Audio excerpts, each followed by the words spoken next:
Welcome to the Great Publishing Debate, traditional versus self-publishing and what no one tells you. Rea Frey is the #1 best-selling, award-winning author of several women's fiction, suspense, and thriller novels. She is a Silver Falcon. Is it Falcon or Alshian, I think, but who cares? Falchion? Who knows? She's an award finalist. Was Target's Book of the Year finalist, was voted Chicago Reader's Best Nonfiction Writer, and was Book Pipeline's 2022 film adaptation winner. In addition to being an author, her work as a book doula has landed 500 plus first-time authors, top literary agents, secured six-figure book deals, and helped them become best-selling authors. Now with her new business and podcast, Unreachable, Rea is helping people disconnect from toxic tech, media, and distractions in order to plug back into themselves. And if you want to learn more about what Rea is doing, visit reafrey.com.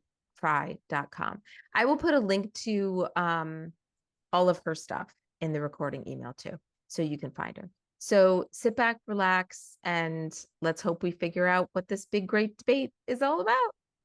Yes, thank you so much. Hello, everyone. Like Jeannie said, we have a lot of information we are going to go through, but as she said, no need to panic.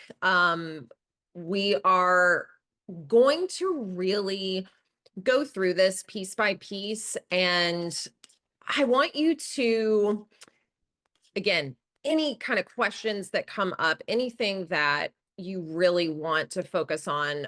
I love questions, so bring all the questions, please, at the end. But a lot of this information is going to seem a bit repetitive when we get into the money pieces of traditional and self-publishing.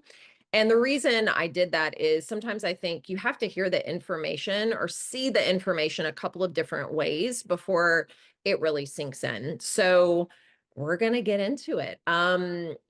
I want to preface this by saying I am a traditionally published author, and we'll get into exactly what that means. But I help indie published authors all the time, from concept all the way to getting their books out into the world.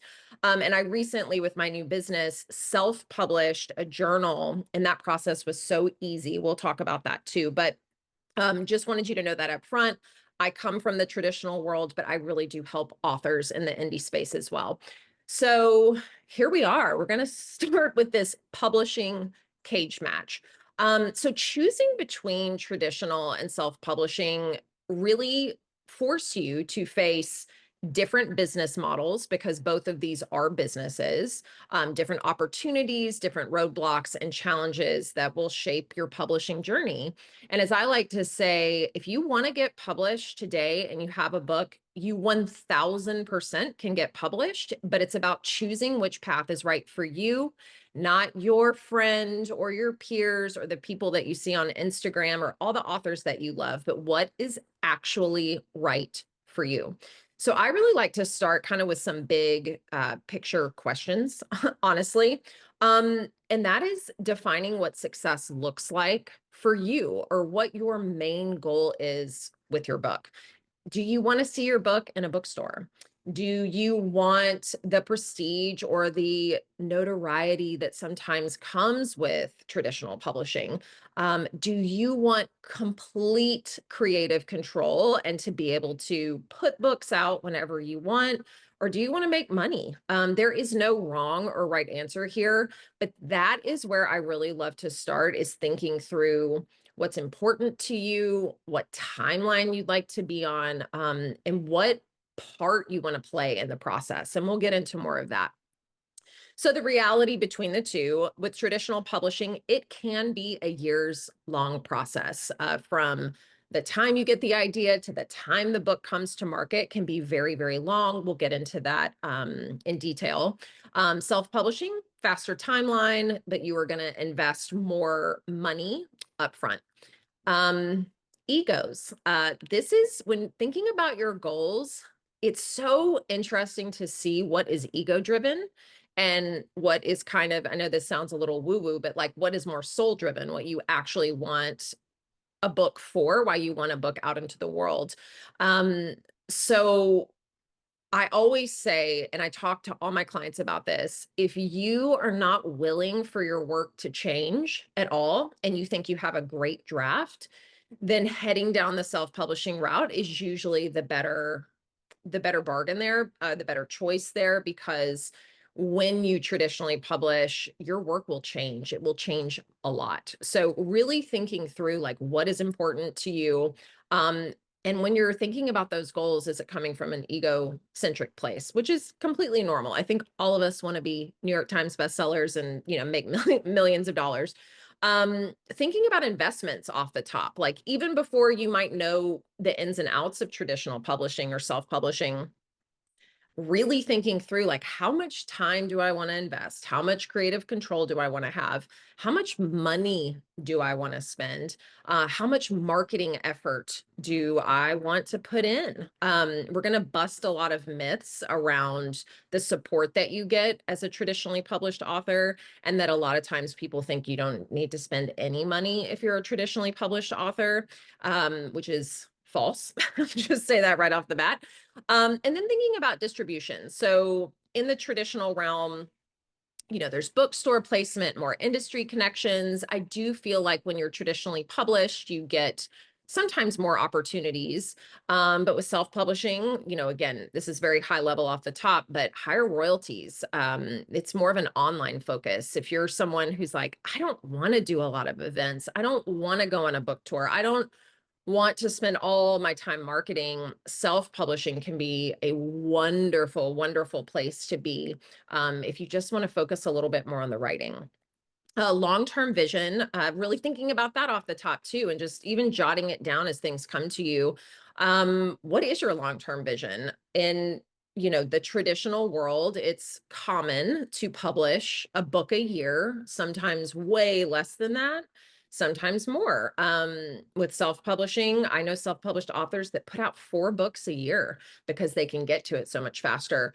Um, Both paths really take entrepreneurial skills. Like this is a business, and we're going to walk through that. I love talking about the money piece of this. I think that is often a determining factor sometimes about which path you want to take. And I think there's a lot of misunderstood information there too. So we'll get into that too. So really choosing your path based on your goals, your resources, and your definition of success, no one else's. Okay, so the publishing fantasy, raise your hand if you have ever had any of these thoughts. Like, okay, I'm going to get a book deal. I'm going to get a 6-figure advance. I'm going to hit the New York Times bestseller list right out of the gate, a movie deal. I'm going to go on a paid book tour. I'm going to get all the literary awards. I'm going to sell my book in, 25 countries. And then my book's going to change everybody's lives. Now, this 1000% can happen. I have friends who get 7-figure advances, and they're just like, living their dream, and everything they touch turns to gold. But a lot of them are kind of miserable, if I'm being honest. And it's not always what they thought it was going to be. But I think if you want to be a quote unquote traditional author, meaning you get paid for your work, this is the fantasy that a lot of us think we're going to have. It's very romanticized. There's not enough information really about the business side of things and what to expect. So while all these things can happen, it's just good to know that sometimes expectations can be different than reality. Look at this sad little man over here. So the publishing reality, endless waiting. I always joke that writing is waiting. There is so much waiting to hear back, waiting for contracts, waiting for deals, waiting for negotiations, waiting for your book to come out. If you are traditionally publishing, typically if you're pitching agents who are the people who are going to represent you, sometimes it does take 6 months to hear back anything, or a year. I once had a client, we pitched her repetitively, and it took 1 year for her to land an agent and a book deal. And then, she finally got one. But oftentimes it is 18 to 24 months from the time you sign a contract to the time your book comes out. So you have to ask yourself, like, am I willing to wait that long to have my work into the world? Constant rewrites, constant rejections. I joke that this industry is 99% rejection, but that means that you really only need one yes. So if you go into it knowing I'm going to hear no's and you actually want to hear no's because it gets you closer to your yes, that is just a fact of life. And if you're someone who doesn't take rejection well, again, self-publishing could be a beautiful path that you could take. A lot of people think you get these big, huge advances right out the gate when you're paid, in advances when you were paid money for your book. But actually, a lot of traditional publishers now aren't even paying advances, but for first time authors, I see a lot of people being in that like $5,000 to $10,000 range, and it's paid in installments. We'll go through how that's broken up. So that's just something to keep in mind. Do it yourself PR and marketing. We're going to really talk about this, but of all my clients who have gotten traditionally published, the one gripe I hear is that they're disappointed their team did not do a lot to market their book. And that is a reality, whether you're self-publishing or traditional publishing, the marketing falls on the author's shoulders. Doesn't mean that your team won't help you, but know that going in that no one's going to care about selling your book as much as you are. And regardless, if you self-publish or traditionally publish, you have to build an arsenal of readers. You have to build that author platform. Slow sales, again, not to start with a depressing reality, but 80% of books sell fewer than 1,000 copies. And I think, I don't remember what the latest stat is. I think maybe the average book sells like 3,000 copies in its lifetime. And again, there is the complete flip side of that where you can sell hundreds of thousands of copies or tens of thousands of copies, but just knowing the numbers going in it's a good reality check. Limited shelf life. If you're traditionally published, your books don't spend a ton of time in physical bookstores unless your publisher is paying to have you on the front table, to have you on the end caps. So a lot of times your book could be in a bookstore for a month or two and then kind of swept out of there. We'll get into all the contracts and rights, but there can be a lot of restrictions when it comes to signing a publishing contract. We're going to talk about some red flags there. And then out of print, you don't ever really think about your book going out of print when you get published, but 50% of books go out of print within 2 years of publication. And, there's so many books being published every year, which is a good thing, but it's a very saturated market. So to feel that pressure of, okay, how am I going to keep my book relevant? How am I going to keep readers finding it? That is where the marketing pressure really comes into play. So let's talk about the 3 paths to publishing. We are going to focus on 2 paths. I'll explain why in a second. But traditional publishing, as I've mentioned, the publisher is covering all costs in handling the production and distribution of your book. So you are not going into this paying anything unless you just choose to hire a publicist or go on a paid book tour if your publisher is not paying for it. But again, they are taking care of everything. You have a built-in team, you have a built-in developmental editor, a copy editor, a proofreader, a sales and marketing team, a publicist. You really have this like baked in unit that is there to help your book flourish and come to market. And as I said before, though, that sounds fantastic, but before authors ever sign deals, I actually coach them on the questions to ask. So a lot of authors, when they are disappointed, they don't ask questions up front before they sign a contract. When you talk to the marketing team, what are your marketing efforts going to be? What am I expected to do? What does success look like in the first year? How many books would you like me to sell? Those are very, very, very important questions. And I think a lot of authors, we want to be chosen so much that we shy away from actually approaching this like a business relationship and partnership, because it is.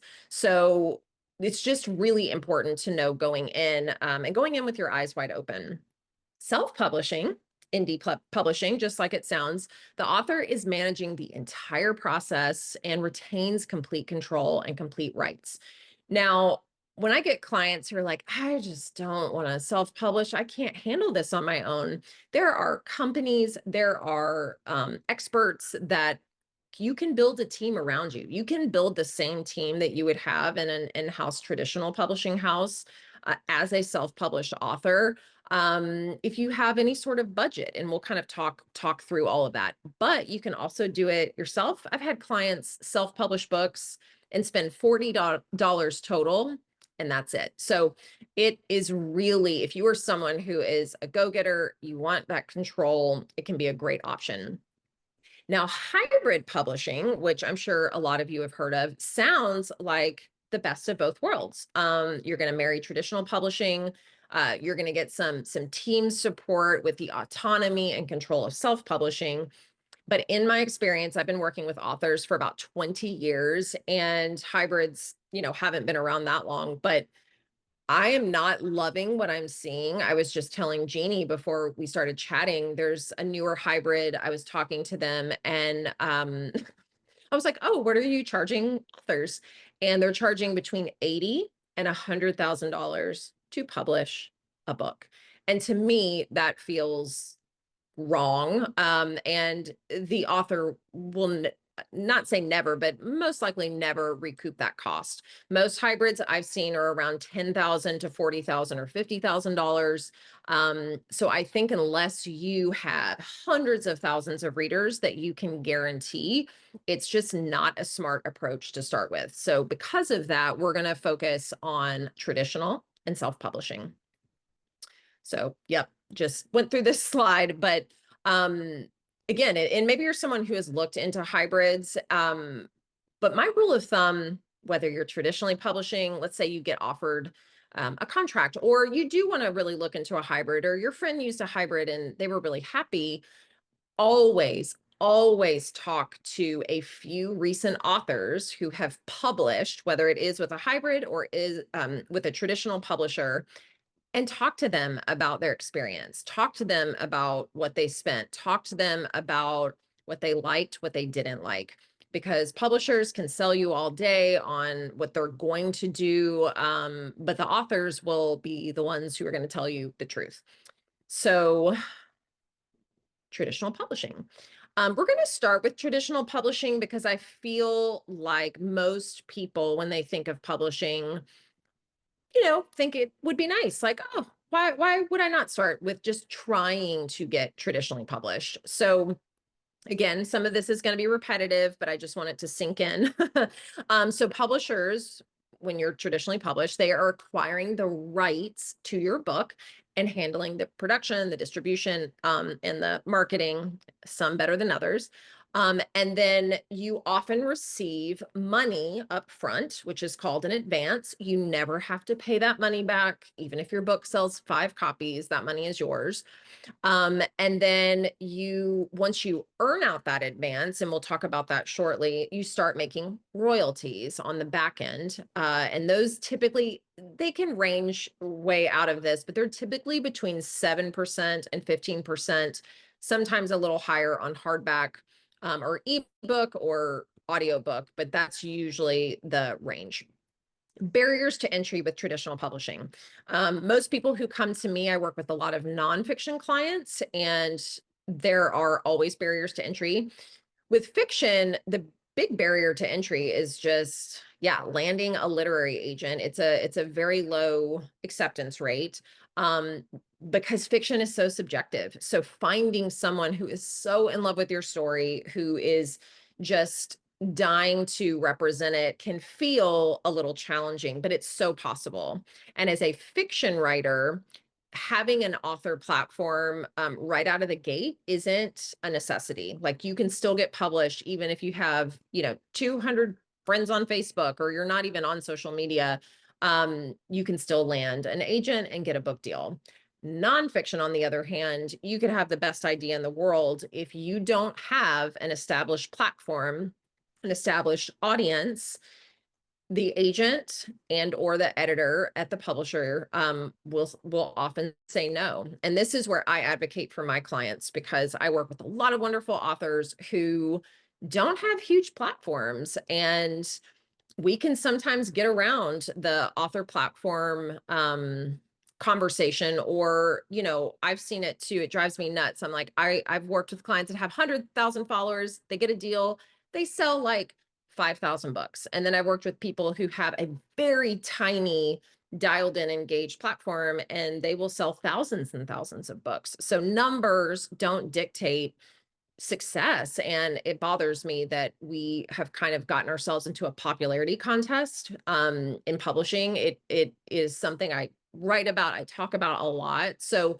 don't let that dissuade you from trying traditional publishing if that's really what you want. There's always a way to get around the author platform conversation. But choosing this path, if you value industry validation, maybe you are a nonfiction author who has a business and you need to book a bunch of speaking gigs and your book is the gateway for that to happen and you need a traditional publisher, you need a team. Or if you're a fiction writer and you want to be published by Penguin Random House because one of your favorite writers is, there's your reasoning is yours and that is totally fine. If you don't want to know the ins and outs or you're not interested in formatting, distribution, all of the pieces and parts that go into self-publishing, traditional publishing might be a great place to start. Maybe you do want to see your book in a bookstore. I will preface that by saying, though, that you really want to focus on where your readers are. And the sad truth is a lot of readers don't buy their books in bookstores anymore. So that bookstore distribution, while nice, often doesn't move as many copies as we think it might. Now, traditional publishers can also get your books into big box retailers, into the Targets and the Costco, or no, Costco isn't doing that anymore, Sam's Club, or some other places where the airport, for instance, where people might really see your book and you could move a ton of copies. So there are some advantages with distribution. And then often with traditional publishing, same thing with self-publishing, there's a lot of award opportunities. There's a lot of things that your publisher could put you up for that could really put you on the map. So traditional publishing is highly selective, but again, I've worked with so many writers who have landed deals. It is possible, but you need to see if it's right for you. So what are some of the traditional publishing pros? So legitimacy, as we talked about, I mean, it's a sad fact, but it's true. A lot of times, people feel great saying, I'm published by Simon and Schuster. But I will say, I asked a bunch of readers, I think I surveyed 500 readers, and I said, how many of you pay attention to the publisher? When you pick up a book, do you look on the spine or look on the copyright page? And they're like, no, I don't care if it's a good book. So, thinking about if that legitimacy really matters to you or not. Again, like we talked about, wide distribution, you get a professional team. And then the fun part we haven't talked about, and Pipeline is so amazing with this, is the rights potential, not only to sell your book in other territories, but to sell movie deals, to get a film or TV deal before your book ever comes out or after. A lot of times when you sign with a literary agency, you also will get a film and TV agent who is actively pushing your book. So that's been, in my journey, really, really fun. The film and TV industry works really slowly. Getting a movie deal sounds awesome. And then you're just sitting there waiting for years and years. But if that's something that's important to you, that is possible. It is also possible to get a film and TV agent if you are a self-published author. It just, you're the one that's really actively pursuing that. Okay. Cons. We have pros, we got to have some cons. So the big one, I think, is just loss of control.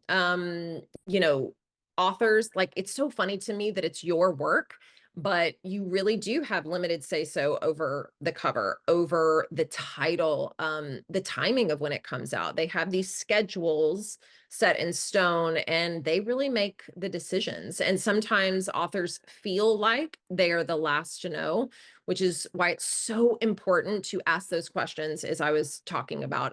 So you're going in with clear expectations on both sides.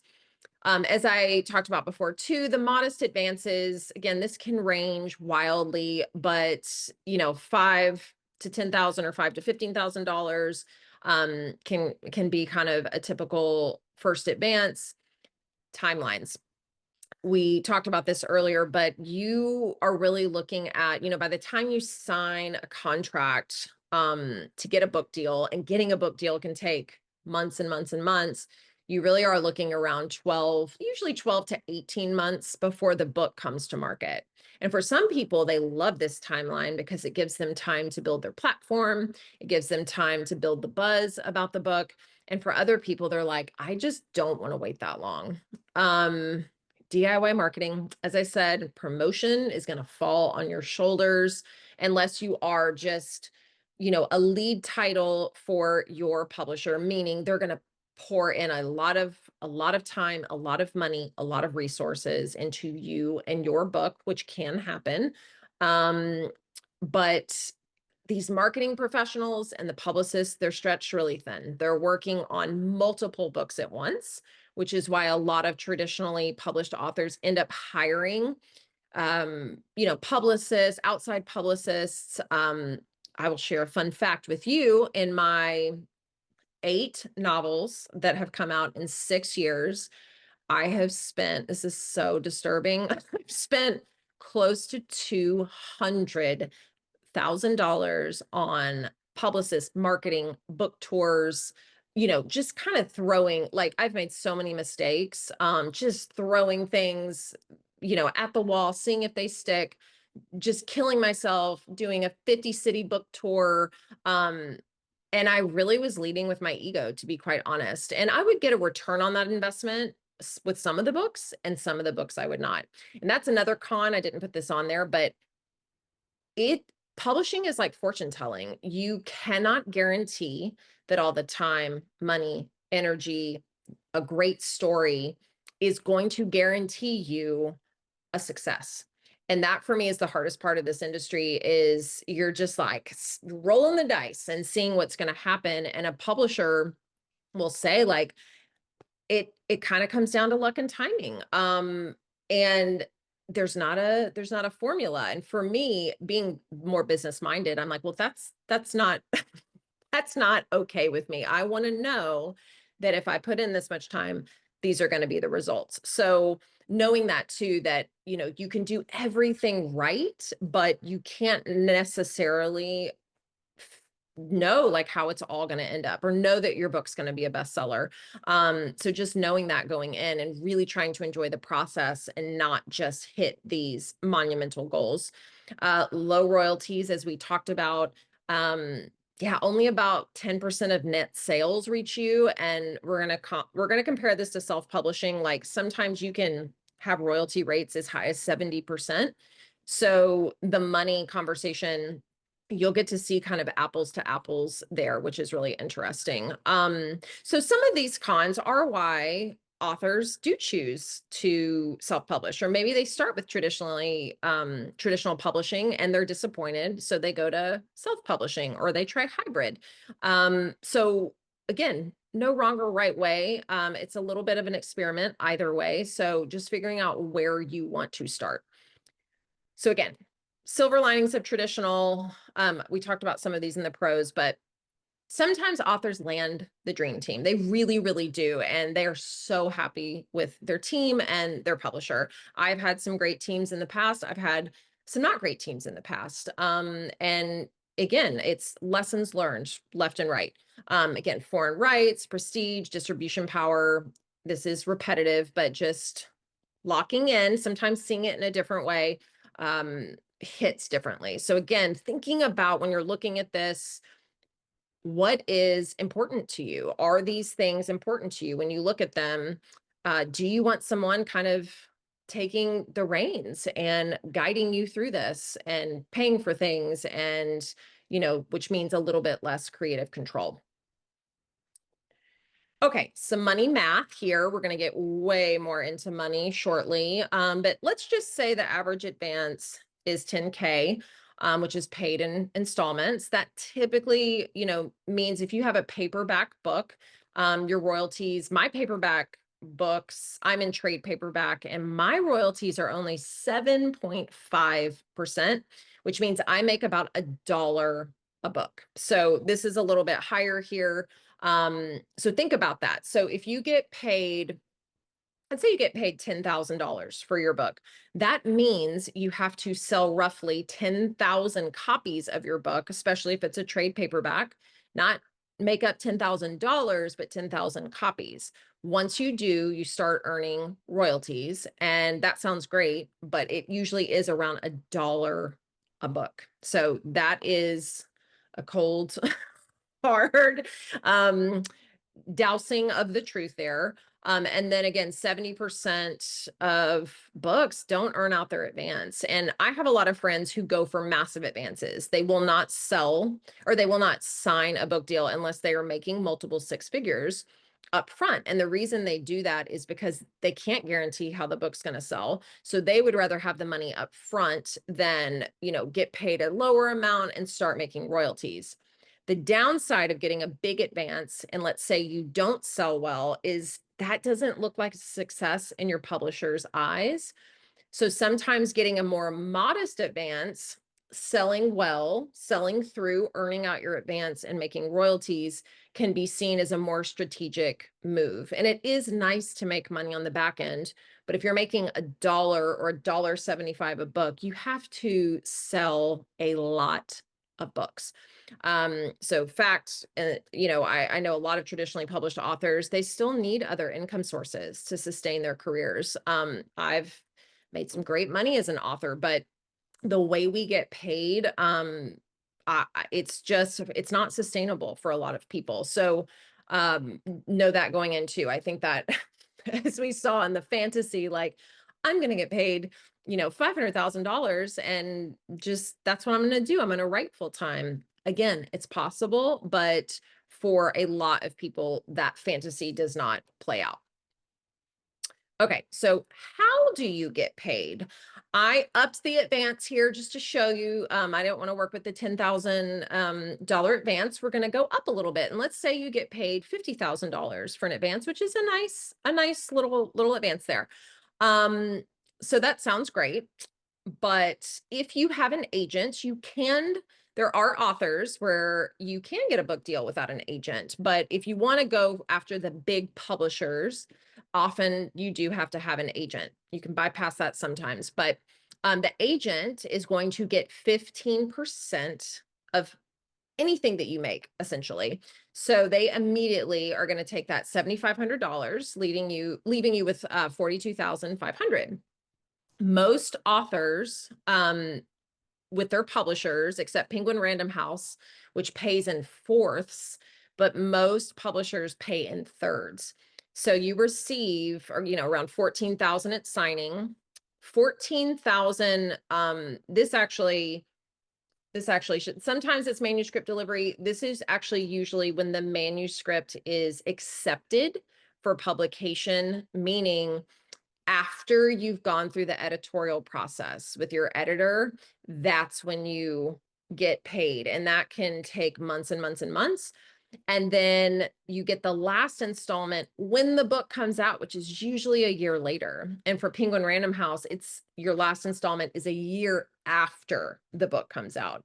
So you can see how like that 50,000 sounds great, but when you break it up like that, it's not wonderful. One of my publishers actually pays, I'm with two publishers, they pay half when I sign, and then half when the book is accepted for publication. So that's really great. But then if you're smart, you want to put 20% away for taxes. So your actual, take home is around 34. And then as I was saying before, the hardest part of being a traditionally published author is how you get paid. If you do earn out royalties, you get paid every 6 months. Now, my publisher, the other publisher I was talking about, they pay royalties monthly, which is amazing. And, that's kind of unheard of in this industry. So just knowing from contract to signing to getting your final payment, sometimes that can span 2+ years. So really going into that with your eyes wide open so you can make the right financial planning and choices. Okay. Moving on to self-publishing, and we're gonna toggle back and forth. We're still gonna talk about traditional publishing too. We're gonna compare the money math. But self-publishing, what is self-publishing? So as we talked about, you maintain complete creative control, but you are really handling every aspect of your book production and marketing. Um, Royalties are going to be a lot higher. You're not getting paid up front, but the moment you start selling books, you start making money. Um, and there are so many companies now that are just kind of plug and play with self-publishing. So if you're someone, again, who's a little uncertain about just the technical aspects of it, don't be, because there are so many choices that you can choose from in terms of companies. Barriers to entry for a lot of people, it's just knowing you're going to have to pay something upfront to, for Ingram Spark, like you do have, that's one of the publishing platforms, you're going to have to pay, something. They have different packages, but I am such a stickler for this. Hiring an outside editor before you self-publish is critical. Um, I think self-publishing used to get a bad rap because a lot of times the books would be poorly edited, poorly laid out. They didn't look as professional. And you can get around all of that. So again, you can find editors that are in this range, $1,000 to $5,000, or cover design. I would just not say, I know a lot of people are like, I'm going to do my cover in Canva and it's going to be great. And it can be, but hiring somebody or working with someone who really knows what they're doing in that capacity can make a difference in how your book comes out. Uh, Steep learning curve for sometimes, or for people sometimes, with just, again, the formatting and distribution, understanding the different choices. Your ebook is formatted differently than your paperback or hardback book, so that's important to know. And then, yeah, you're just not, you're not publishing with just this built-in network or having your little team unless you do hire a team. So knowing that going in, that you're kind of going it alone, but that does not mean that you can't have a wonderful support system around you. So when would this be for you? If you value creative freedom over industry validation, you are an entrepreneur, you know how to market, you know how to sell, and you just want to get your work into the world. Again, timing, I think this is like the biggest one, is if you want a book out this year or a book out in 6 months or a book out in 9 months, even, you're going to want to self-publish. So that might just make the decision for you.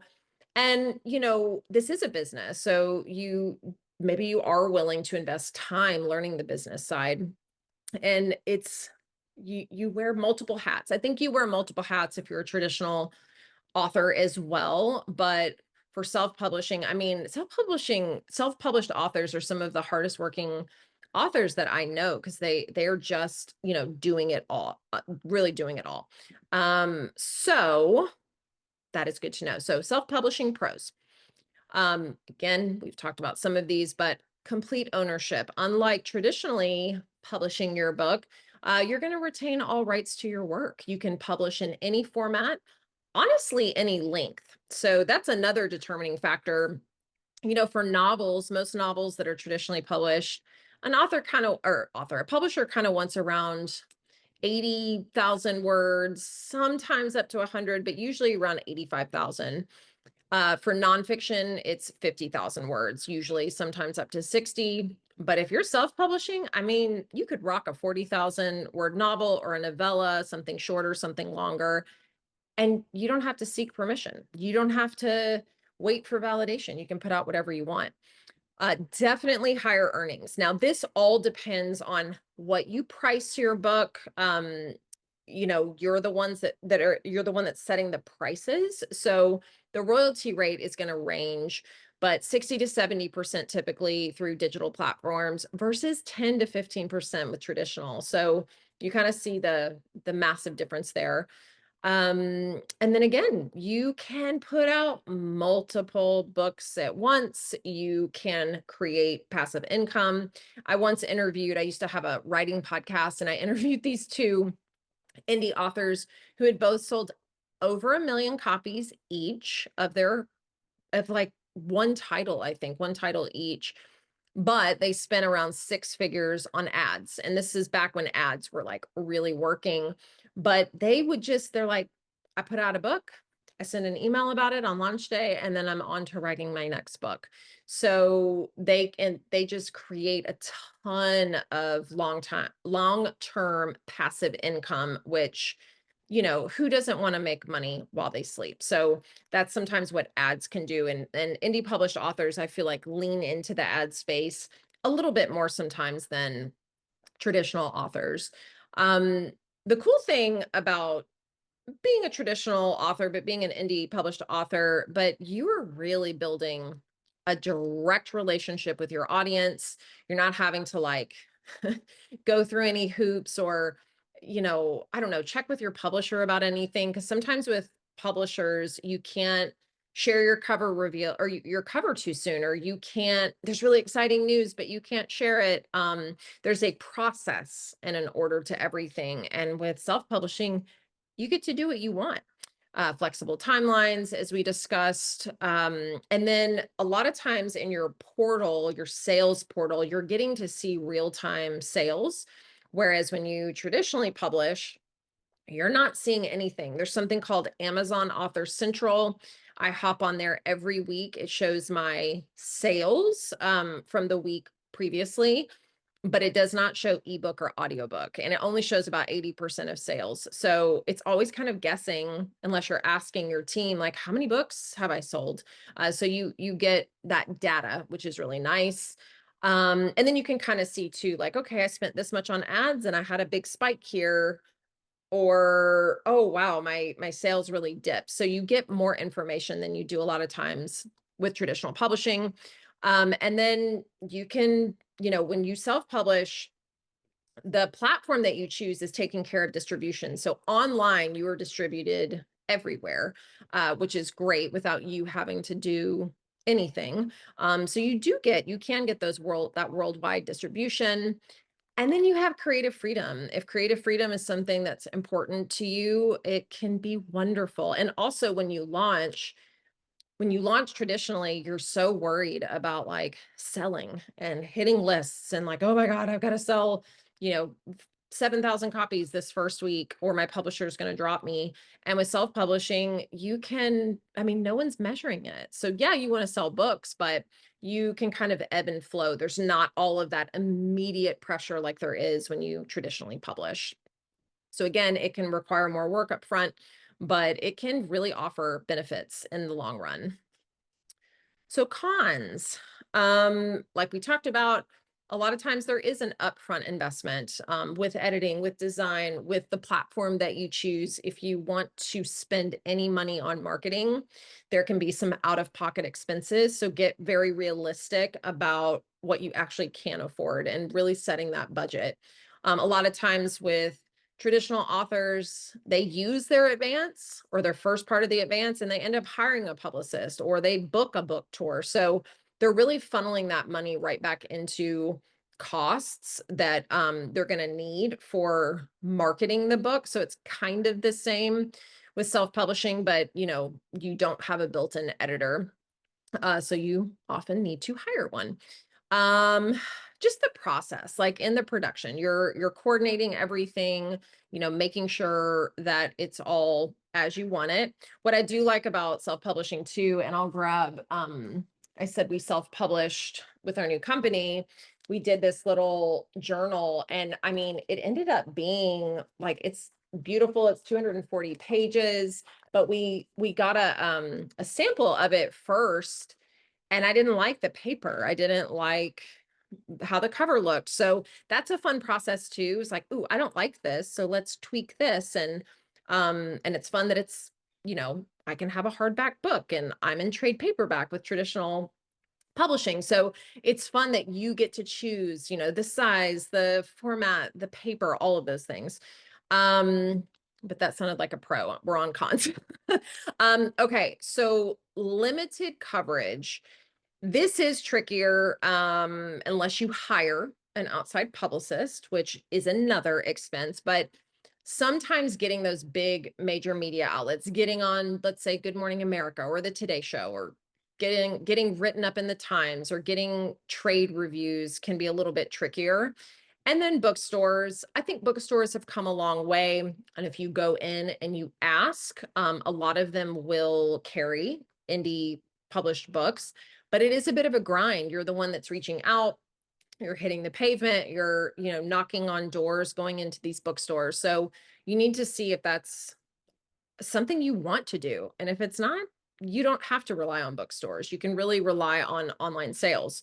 Another con of that, though, is if you're publishing on Amazon, and a lot of people are when they're self-publishing, those algorithms, they change all the time. So they can impact your sales, your visibility. And also whether you're self-publishing or traditional publishing, you don't know who's actually buying your book. Like, you don't have those emails. You don't have that information. And that is a con for sure for both. Learning curve. So mastering some of these things when you self-publish, it's very trial and error. And then, yeah, how do you stand out? Like, okay, great. I'm self-publishing a book. I'm so excited about it. And then what? Like, you put it out there, but then you have to market it. And when I see self-published authors do it well, they really treat their book publication like an actual launch. So they start 3 to 6 months before publication. They really build up just like you would with a traditionally published book, and they treat it like a launch because it is. So just figuring out ways, to stand out. And like I said before, it's great to talk to other self-published authors who are doing it well, who are killing it, who are selling tons of copies, and pick their brain. Ask for, you know, the things that have brought them the most success, the biggest mistakes they've made. Truly think that just talking to other authors is one of the best ways to help you make some of these decisions. Um, and again, sometimes there's credibility challenges. I think self-publishing, again, it's having its moment. I think it's so much more acceptable than it used to be. But sometimes people will be a little snobby about it. And then sometimes you can feel a little isolated, not always, but because you don't have this team, checking in and giving you all this news and updates, it can feel a little bit isolating. So if you're a problem solver and that doesn't bother you, then that's not really a con. Okay, how do you get paid self-publishing? Now, I'm going to preface this by saying this can wildly vary based on what platform you're using, who maybe you've hired a team, there's these plug and play um, portals and places and companies that will take care of all of this for you. But typically, readers are going to buy your book on KDP, Amazon, Apple Books, in bookstores, sometimes if you get it in stores or other online stores. And then they're going to figure out your share, your royalty rate, basically based on the book price, the size, where it's sold, etc. And then sometimes there needs to be a certain amount sold before you start making payments. Not always. Again, this just depends on like where you're setting up your self-publishing journey.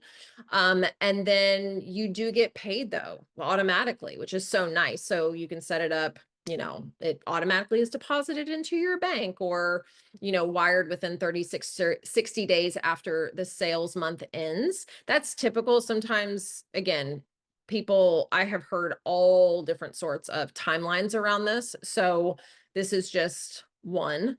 So again, Amazon KDP, pay 60 days after the month ends. Apple Books, 45 days after the month ends. Kobo, monthly for direct deposit, or every 3 months for other partners. And then there's something called Draft to Digital. I don't know too much about them. I was just kind of poking around and researching, but they pay monthly, which is great. So your share, what you actually get, which is the important part. And again, this rate ranges wildly dependent upon what price you're setting everything at. And if you're doing drop prices and promotions and things like that. But 35 to 70% of book price based on your pricing and where it's sold. Print, 40 to 60% of book price after printing costs are taken out. Audiobook 25 to 40%. And again, if you want to do audiobook like as a self-published author, that is an extra expense. That's usually not, wrapped into the package. That's something you're going to have to invest in separately as well. And then the cool thing though is you can see your sales as they happen in real time, which is so nice because you actually have the information that you need. All right, some unspoken truths here. So, as we talked about before, and I really find this to be true, that readers just want to read a good story. Not necessarily how you published it, how it came to market. So, I really do believe the strongest sales tactic is word of mouth still to this day. And I just wouldn't worry so much around the how versus just getting your book into the world in a way that feels good to you. Uh News check or news flash, not news flash, but just I guess the sad truth is that the platform, as we discussed, is required no matter which path you're taking. All authors need an audience, and I find this to be very daunting because actually, in all the research I've done for my new business, we were never meant to hold more than 150 connections ever in our lifetimes. And now we're expected to have thousands and thousands and thousands of people like dying to know our every, what we're eating for breakfast and our whole book process and, like little videos of like writers writing with little speech bubbles. And to me, that can feel very exhausting. So, my rule of marketing and rule of growth and reaching readers is figuring out like how you want to connect with readers, where your readers even are. You're in such a great position if you find your readers, if you connect with your readers before your book even comes out. So you can establish a real relationship and you're not just like, here, buy my book. Um, but figuring out ways to market that feel good. Most people who come to me, they all say the same thing. I hate social media. I don't want to be on it. What do I do? And I'm like, great, build a platform without it. And I'm building my new business without it. We just were on Good Morning America and got written up in the New York Times because we're building our business without social media. So that is such a catch 22 because we're taught that to build a platform, to do all these things, we have to have this massive reach and following. But there are so many other ways you can build a platform. You can capitalize off of other people's already existing platforms. So just know, though, that either way, this is part of the work that you do have to do because you can have a book, but you want to be able to have readers want to buy the book. You want to be able to reach readers. So that is a piece of this puzzle that you do have to figure out what works and what doesn't. Um, so labels, traditional doesn't guarantee great quality or doesn't guarantee just the most amazing experience ever. And indie does not mean amateur, far from it. So success, as we discussed, exists in both paths. And so many people are indie publishing right now, selling like millions of copies. And then a publisher comes out of the woodwork and scoops them up and then they're a traditionally published author. You hear these stories all the time. So success can come with either path, but you have to define what that is, which is why the beginning, just really defining what that even looks like to you is so important. Yeah, and again, high royalty percentages, that sounds great, especially with self-publishing, but if you don't sell, then you're not really earning. So figuring out a way to create value for your readers, to you want readers to want to buy your book, to invest in you as the author and your story. So figuring out how to do that. Time, we talked about that. Self-publishing, it is faster, requires a lot more skills. I feel like traditional is slower, but it provides support. But both require time. 80% of all people want to write books, but how many of us actually sit down to write the book and then actually make it all the way to the finish line with publishing it? We need more books. I feel like we need more books in the world, more voices in the world, but we need authors making decisions that feel good in their bodies and not just like, I want to be published to be published. So knowing either path you take is going to take a lot of time and commitment, and it's, it is a it can be an arduous path, but I feel like it's completely worth it. So a lot of authors do both. I live in Nashville, and JT Ellison is a friend of mine here. She's an author, and she does both. She traditionally publishes and she indie publishes. And when I was putting this together and I was looking at the math that we're going to get to, I'm like, why am I not self-publishing? It's crazy when you look at it. So based on your goals, maybe one of your books would be great traditionally published, but maybe you really want to try your hand at indie publishing too. So you don't have to just choose one either, which is great, great news. All right, we're going to get into some financial stuff here. As we talked about, publishers, they're handling the production, distribution. I know you're tired of hearing it. No upfront investment from you unless you're me and make really terrible decisions and spend way too much money because I felt like I had to. Again, we have that royalty rate, 7 to 15%. Agent's going to take 15% of your earnings. Film and TV agents usually take 20%. So that's good to know too. Authors on the self-publishing side maintain control, higher margins, upfront production investment, 40 to 70% royalties. You're keeping the profits, which is so lovely. So we're going to compare some apples to apples here. Okay, we're going to look at traditional publishing profit potential. So I think this is really important to lay this out so you can actually see this, and a graph helps. So let's say you sell 10,000 books and you have a trade paperback book. This is actually too cheap. Trade paperback books have gone up to like $18.99, but let's say they're still $16.99. So that revenue stream retail is $169,000. Okay. The author revenue of that down here, 10% royalty on that. And this is, you don't even make this royalty unless you've earned out your advance. So that's something to keep in mind.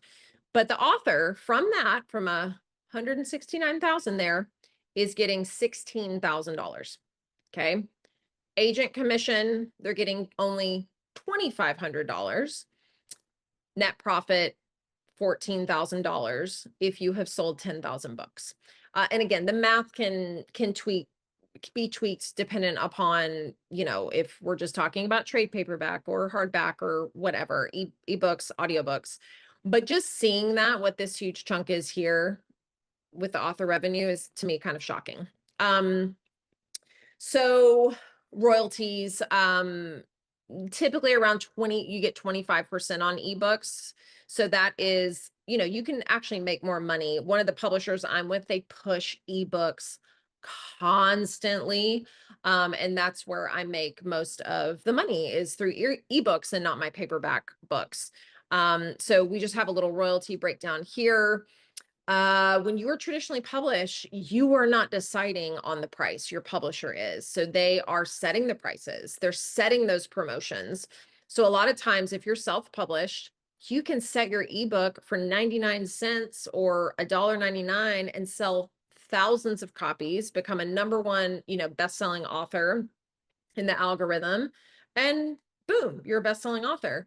But when you have a publisher, they're the ones that are doing that. So they're never coming to you and being like, when do you think we should do a promotion? Or when do you think we should price this accordingly? So they are the ones making those decisions. And again, we've talked about no upfront costs. Publisher manage production. I went over this briefly, but you do have a whole editing team. You have a cover designer. We haven't talked about that, but and that process can be collaborative, or it can be just, hey, this is what we're thinking for your cover, and then you respond to them with what you like, what you don't like. They'll tweak it, but they usually always have final say so. They do the formatting. You don't have to worry about that, which is nice. They get your ISBN number, they take care of the distribution. And then, supposedly they're doing marketing. They are doing marketing, but whether it's up to par and your standards is to be seen. So ideally, if you're not me, again, you're not spending any money up front. So I think that's why this is still very attractive to people. But when you look at this, what this is actually, and your publisher's not making 169,000, but they're making a lot more money than you. So it's just really, really good to see the reality. Let's look at the same model with self-publishing. So let's say retail, or maybe it's online, same thing, 10,000 copies, 169,000. Depending on your royalty rates, you could make $70,000. So from the little 14,000, so traditionally published authors selling the same amount of books, 70K. Production costs, we're going to minus production costs. Maybe you spent $7,000 on an editor, a cover designer. So your net profit is 63. And then you want to be putting, money away from taxes. But that alone, and selling 10,000 books, I will say that is no small feat. It absolutely can be done. But it's really good to see that. Higher royalty rates, we've talked about that. I don't have to go through that again. But you are setting your own prices. You are the one that is running promotions. So you're in the driver's seat there. You don't have to kind of wait on anybody for that. And then production expenses, one-time costs, they're quickly recovered through higher ongoing royalty percentages if you are selling. So production investment on this side, as we talked about, editing 1,500, I've seen editing up to 7,500 if you're doing deb edits and copy editing and proofreading. Cover design, that can range, let's say 300 to 1,000. Formatting, 200 to 500.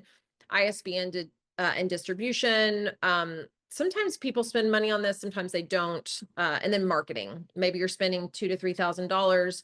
If you're hiring, if you're doing ads, I think 2,000 to 3,000 is reasonable. If you're someone who wants to hire a publicist, you're usually looking at around 10,000 to 15,000 for a very standard package. So good to know as well. So again, here we're just going to say we spent $7,000 and our revenue is 70 and our net profit is 63. Wouldn't that be lovely? So this just kind of same thing, but seeing it in a slightly different way. And this was the slide when I was putting this together. I was like, are you kidding me?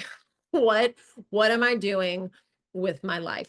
And the cool thing about, if you are traditionally published, that's your dream, you want to do it, and you do get established, indie publishing can be wonderful, because if you already have an established readership and fan base, trying your hand at it, seeing if you sell books or not, when you start seeing those checks come in, it might be a really wonderful model for you. So self-publishing can yield, as we see here, more money, but again, selling is key here for any of this to happen. Okay. Few more royalty math essentials. So we're talking about royalties now. And just again, good, we've talked about it, but good to know. So hardcover traditional royalties that you would make, sometimes up to 250, sometimes it can be lower than that. Paperback, as I said, no matter how you slice it, I usually make about $1 a book. This says $1.50. Ebook, $1.75. So this is all traditional. Paperback, if you're self-publishing, so as compared to traditional, you get $1.50. Self-publishing, depending on your price point there, maybe you make up to $4.50 a book. And then ebook, again, depending on what you're pricing it at, you could maybe make up to $7 a book. So royalty rates are definitely going to be higher. And then we just have some money math down here, so you can see. You're welcome to go over this on your own, but it's good to just know kind of how to calculate. So if you want to calculate your potential, like, ooh, I can sell 3,000 books or even 100 books. Expected sales times per book profit equals total earning. Um, so we're not going to get into word problems today, but just really good to see both. Like, I sell the same amount of books. This is what I can make over here. This is what I can make over here. So we started in the beginning, just a couple things to define if you're trying to decide between the two paths, but these are some other great questions to ask yourself. Do you prefer complete autonomy, or do you really want professional guidance? And even if you want professional guidance, you can still have it as an indie published author. Again, I work with indie published authors. We build in a whole support system for them. So, but if you want the big shebang, the big team with the traditional publishing, that's great. Do you want a quick release? Do you need a book out this year? Do you want a book out this year or early next year? Or are you willing to wait? And do you want more of that industry recognition? Do you work better alone or with a publishing team? This was really good for me because I like having a team, but I also like getting things done in a timely manner, the way that I want to do them. So sometimes I'm very, very quick. And so I'll write a book in like a few months, and then having to wait 12 to 18 months sometimes to me feels not the best use of my time. So these are all things, honestly, because of putting this deck together, I'm really contemplating, some different choices. Financial risk. This is a huge one. Are you willing to invest up front? Can you invest up front? Or do you want to get paid first, and get an advance? Even if it's not huge, do you want to at least try? Marketing. I joke all the time, I am a creative. I signed up to sit in my pajamas and peck away on my little keyboard. I did not sign up to be a salesperson, a marketing guru, or a social media wizard. And yet I am expected to do that, which is a full-time job. And I can be okay at it, but I don't enjoy it. So for me, that's the piece that I struggle with, because I'm like, I just want to write books, and then I want my publisher to market them. So you need to ask yourself, either path that you go, do you have promotion skills? Do you like to market? Some people love to market. They love to come up with their little book kits and all the freebies, and plan their big launch parties and their book tours and things like that. They love to post on social media. And if that's you, that's great. It will serve you very, very well. But if it's not you, that's okay. There are other ways that you can succeed as well. And then lastly, do you value ownership of your material, creative control, or do you want established distribution? When you self-publish, you're dictating where those books go, what format they're in. And when you're traditionally published, your books are everywhere and can be more widely distributed. So the takeaway here is just assessing these 6 factors and really leaning into what what is your instinct when kind of choosing between the two. And then what are your goals and what are your current circumstances right now, with money, with time, with your energy. All of that is so important. So this is kind of a recap there, but which path is right for you? So control versus credibility. This just kind of breaks down, this is what you get traditional in the traditional world. This is what you get with self-publishing. So we've talked about that. Brand versus business. So traditional, you can focus on being an author. You still have to focus on marketing too, but the publisher is handling the business side of things. So that is a pro there. As we talked about, you manage everything. So, I mean, absolutely everything, down to like the metadata and the dust jacket description. And, I know a lot of people are using AI to help with those, and that can be helpful. But you are managing all of that. Speed versus security, as we talked about, and then money, spending now or spending later. And then really asking yourself, do you just have one book in you that you want to write, or do you want to build a career? Are you a slow writer? Are you a fast writer? Are you someone who wants to write in multiple genres? Do you want to be a full-time writer? Do you want to put out multiple books a year? Um, do you want to make money? Do you want to make a steady influx of money? Or is this more like a hobby and the money's not really that important to you? These are very, very, very important questions to answer before you walk down this path. Um, and as I said before, a lot of authors use both. They try both, which is great, both paths. So, we've talked about some of the realities of publishing. And, with all the people that I've worked with, I've heard it all, I've seen it all, good, bad, the ugly. Um, so going into it, hopefully, you have learned, if you're someone who wants to land an agent and get a book deal, just not going into it with false expectations, being very realistic and prepared for the realities, and that your idea of publishing might look a little bit different than the actual path that you're going to walk. It's so fun when I hear people who, we've worked together or not, and they indie publish and they just like can't believe how well it's gone. I've also heard the flip side where they worked so hard, they put the book out, and then it's crickets, and it just doesn't sell, and they kind of feel like a deer in the headlights and they don't know what to do next. So making sure that you really have a plan. Oh my gosh, contract regrets. I look over contracts for my clients. It's always good to have a lawyer to look over contracts. Not everybody can afford a lawyer, but so a literary agent contract is usually very cut and dry. It's a 1-year clause. There's usually not a ton of red flags in there. And it's a couple pages at most. Publishing contracts can be 20 pages, 30 pages. They can be shorter than that too.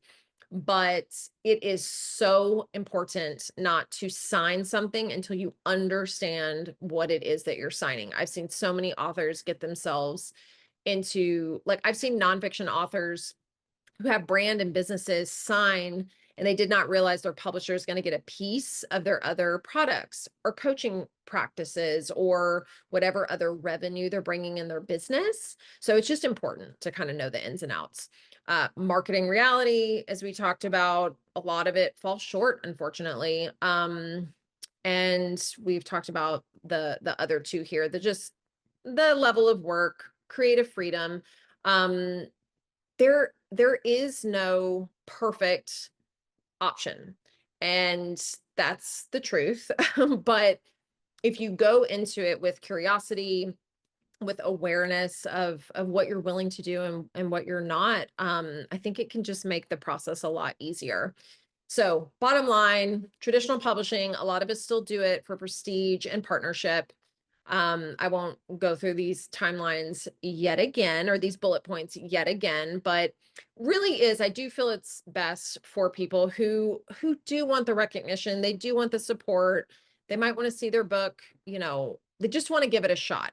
I always joke that publishing is like sitting on a lottery ticket. All it takes is like one person to read your book or share it, or it hits in just the right way, and then boom, your life is forever changed. So I understand why people are so drawn to traditional publishing. Self-publishing, speed and control, you're in the driver's seat, you run the ship, you know what you're doing. Both require work. That is also a fact. Quality writing, so important. Again, not skipping the editing piece. I still know a lot of traditionally published authors that actually hire outside editors before they ever give their book to an editor, because they just want to make sure that it's the best that it can be.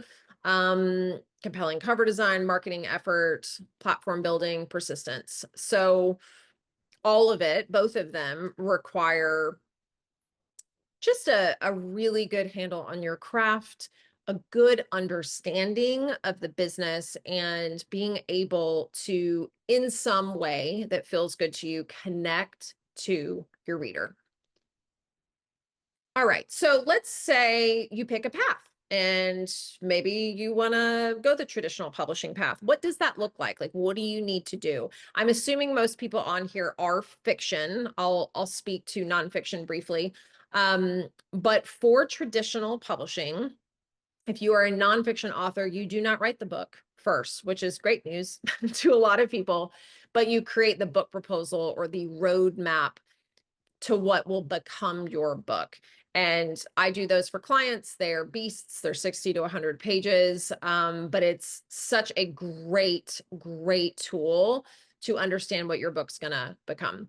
If you are a fiction writer, you write the entire manuscript, and you want to make sure that it is done. I see a lot of authors, they try to query too soon. I remember back in my 20s, I started this book and I was like, oh my God, this is going to be such a great book. And I was nowhere near finished. And I queried an agent, a big agent, and she was interested, and I didn't have anything to send her. So just making sure you don't get too ahead of yourself and that you actually have the book done. Once it's done, you want to go through it multiple times. I know a lot of us get so excited and we're like, oh my God, this book is so ready to pitch. But you want to go through it, get it, take it as far as you can take it. And then if you cannot afford to hire a developmental editor, finding beta readers with an editorial eye who are going to give you critical feedback and not just say, oh, this was wonderful. I loved it. You know, you want your book to change. You want your book to be better. So making sure that you don't skip this editing piece or having other people's eyes on it besides your spouse or your mom. Very important. Then from there, you typically research literary agents, and these are the people who are going to represent your book. They do not get paid a dime unless they sell your book, and they're really working for you for free. And in my experience, it's harder to find and land a literary agent than it is a book deal, actually, and finding the right person. And I like to flip this process on its head. So instead of an agent choosing you, I like to say you are choosing the agent. You want to find someone who is so excited about your book. They're basically telling you why it's so amazing, how they're going to break it out, how they, who they're going to sell it to, who they're going to pitch it to. And that's really important, having that kind of relationship. But you want to identify, agents in your genre. I like to look for newer agents that are building their lists. They're usually hungrier. They're trying to acquire more. They're trying to prove themselves. Sometimes those types of agents are easier to land than like a big hotshot veteran agent that has like 100 clients. Then from there, once you have done your research, you're going to create a query letter. I love query letters so much. And the biggest mistake I see authors make is they write their query letter, they send it out to 50 agents or 100 agents, and they get no manuscript requests.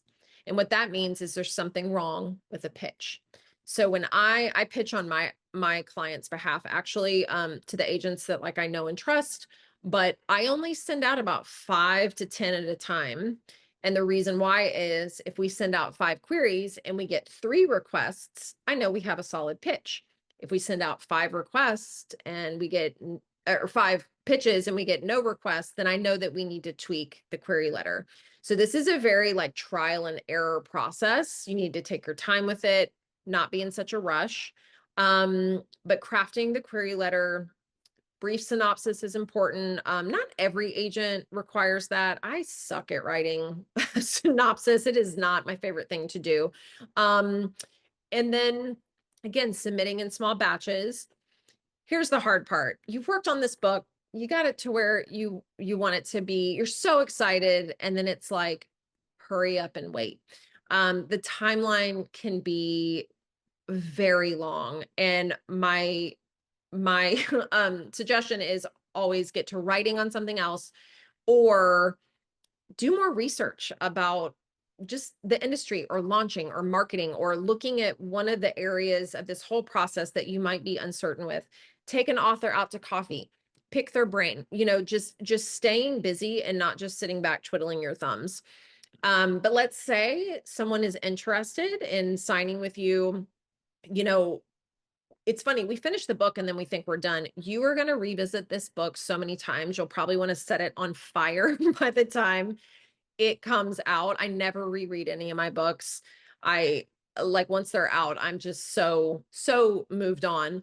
But with an agent, depending on what type of agent you sign with, a lot of them are very editorial. So they want to make revisions to your book. They want to, do a bunch of different things to them. Some of them aren't. And then whatever they tweak in your book, which could be a lot or a little, they then get their pitch letter ready, and they're going to send it out to a list of editors at publishing houses, which are the people who buy your book.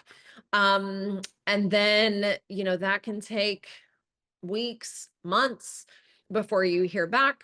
Once you're offered a contract, once you get that book deal, like I said, expect, on average 12 to 18 months. Sometimes it can be 24, but you have to go through the whole editing process. You turn your manuscript into an editor. They're going to go away. They're going to edit it. They're going to come back and present you with like a 10-page editorial letter of all the things you need to change. And then you just go through the process. So it's a long process to launch.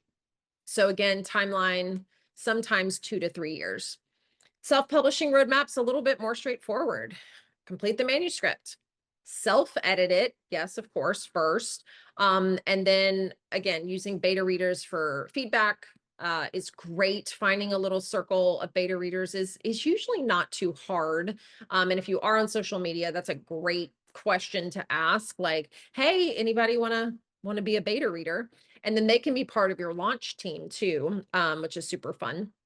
Professional editing, don't skip this step. Get a developmental editor, get a copy editor, and get a proofreader. Proofreaders are critical for self-published books. I see people skip this step a lot. You want someone who can really go through it with the fine-tooth comb and make sure it is formatted correctly. I have a wonderful, inexpensive person that I use if anyone needs one. She's fantastic. Cover design, making sure you're hiring someone, or that you, if you're doing it yourself, making sure you're getting samples from whatever platform that you use, so you know that it looks professional and you're happy with it. Formatting. There are all kinds of tools for formatting. There's Vellum, Atticus. My husband, who used to work on a lot of our indie published authors, he would just use InDesign and format everything in there. Testing on multiple devices, making sure that so many things can go wonky in the formatting part of it. So if you're not interested in that, I do recommend outsourcing that. And then you're picking your platform and uploading to whether it's Ingram Spark, um, Book Baby, the digital, draft to digital. There's a million different places. Like I said, it's figuring out which one's right for you. And then marketing, building your platform, making sure you have a website and a mailing list. Maybe you get some advanced reader copies to give people. You're doing a newsletter swap with someone. You're doing some targeted ads. Just really figuring out that promotion piece is key. Okay, so this goes back to traditional publishing. We won't spend too much time on this because I do want to leave time for questions. But just before you sign a contract, just really, like I said, making sure you're going through it with a fine-tooth comb, handing it to a lawyer if you can, and just understanding what you're signing. It's baffling to me sometimes how in the author world, in the publishing world, as I said before, a lot of us don't want to ask questions. We're just like, "Oh, it's fine." But you would never get hired for a job or sign a contract for a job and not really look at the fine print. So just making sure that you understand the copyright issues, the ownership, the royalty percentages, um, just some red flags. Like if you're signing with a publisher and they require you to purchase your own books as part of the deal, no. A lot of hybrids will do that, but just no. Any money up front? No. So just some things to kind of go through here. There's many more red flags, but super important. Like if you're reading something and it doesn't sound right to you, definitely flag it and don't be afraid to push back and make changes before you sign a contract. So, frequently asked questions. Will a publisher market my book? As we've talked about, minimally. Some teams do work really hard, but you have to understand they're working on so many different books that they will work on your book for around 6 weeks to 8 weeks, and then they move on. Can you negotiate your deal? So let's say you're offered $10,000. Can you go back and ask for more money? 1,000%. You can always negotiate. You can always ask for more or ask for maybe it's a different clause in your contract. It is your property. So, yes, you get to ask and you get to try to negotiate. Will your book be in stores? I think that's something that everyone assumes, but not all publishers are equal. And a lot of them say like, yo, your book will be in stores, but it's not always the case with every bookstore. So that's a really important question to ask if that's really important to you. We've talked about the timeline, we've talked about the royalties, and then will you have creative control? We've also talked about that. It's you have some say so, but pretty limited. Self-publishing. Will people take me seriously? Yes. And this does go back to just making sure you have a product that you are proud of, that has been well taken care of, edited, designed, formatted, and is ready to go. Can you make money? 1,000%, as we have seen, but it does require marketing, business planning, and some upfront investment. Timeline, it just varies so wildly. You don't have to rush to market. But if you had a book ready today, I mean, you could get it to market in like a week if you really wanted to. How do you distribute your book? We talked about that. So many different online platforms that you can choose from, just really looking at what works best for you. Do you need professional editing? The answer is yes. And then you own the rights. The rights are yours, which is great. Okay, common publishing mistakes. I promise we're nearing the end and then we'll open it to questions. Rushing the process, as I talked about, like I'm really guilty of that. I just want to like get my book to market. Especially when I write a first draft. I'm like, it's ready to send to my editor. No, it's not. So just really making sure that you're taking enough time with your book, but not taking so much time that you never publish your book.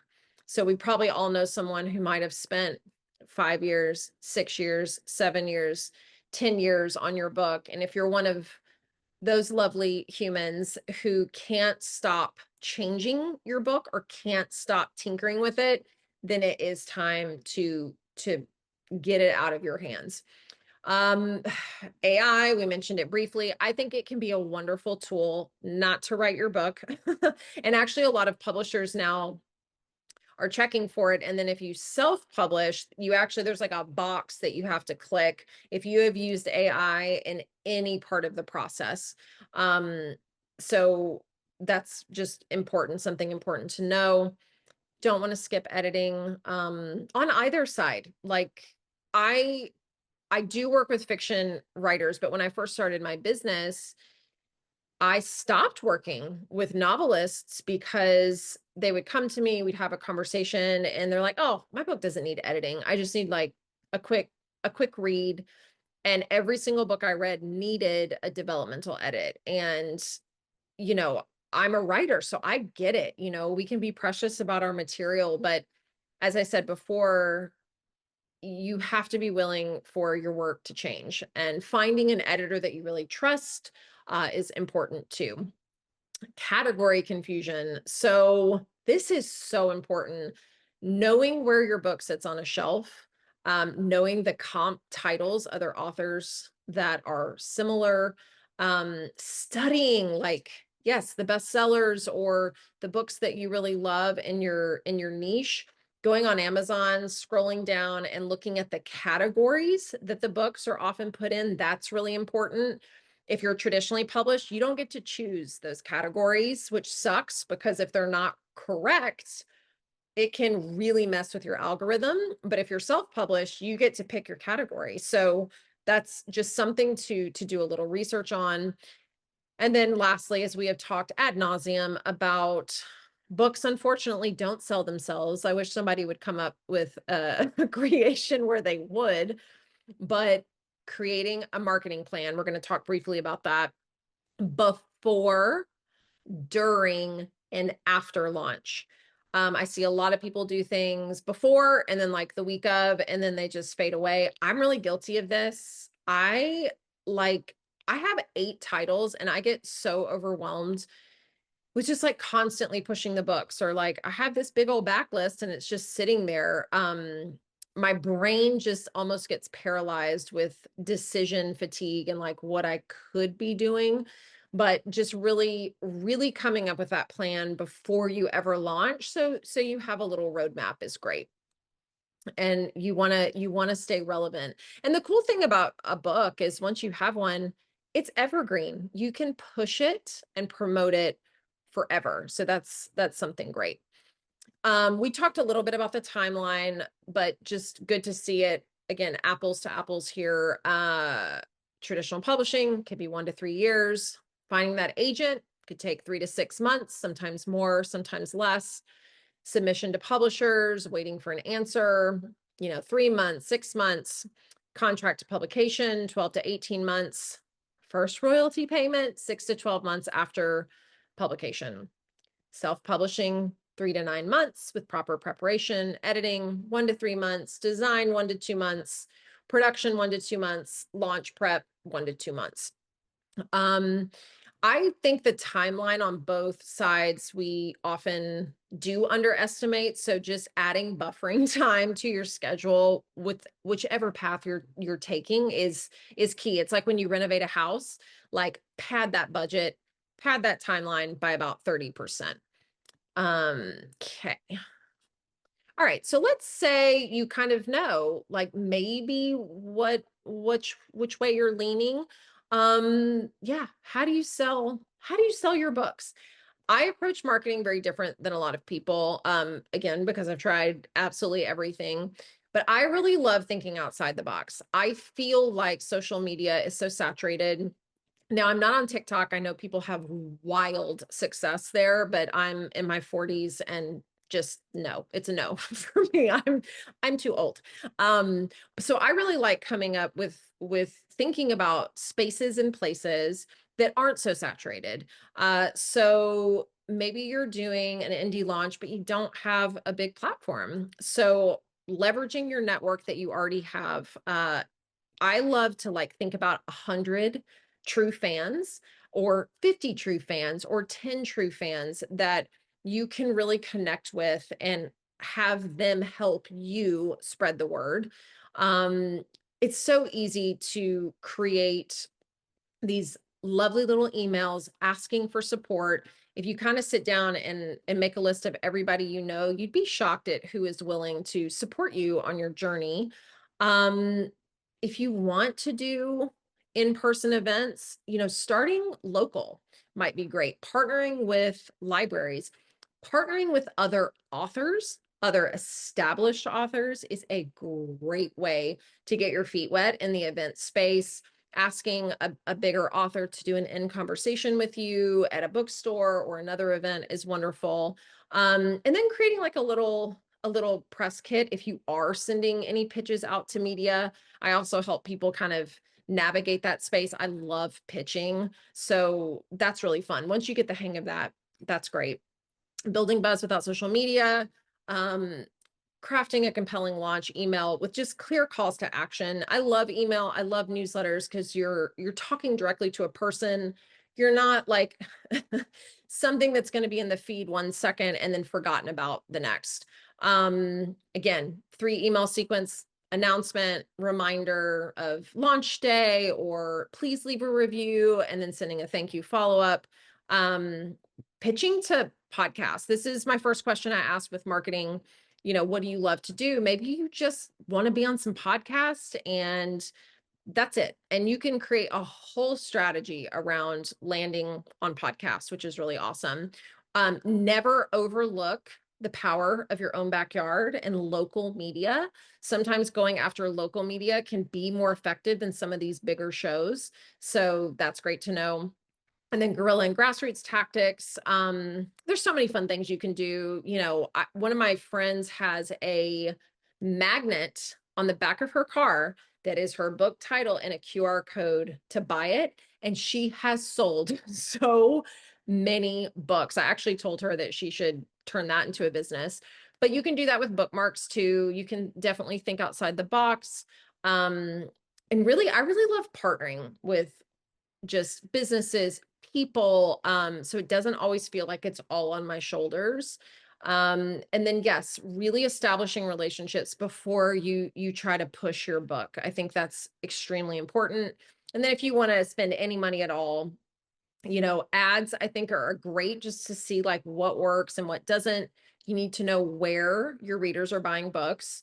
And that's a real like trial and error process too. So a couple more here, but we'll kind of get going here.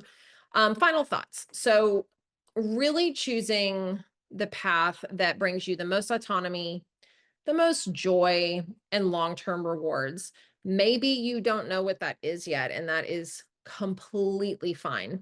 But just again, going in, knowing the landscape of both, knowing that anything can happen, but really starting in a place that aligns most with your values, your time, your finances, your energy. All of that is incredibly important.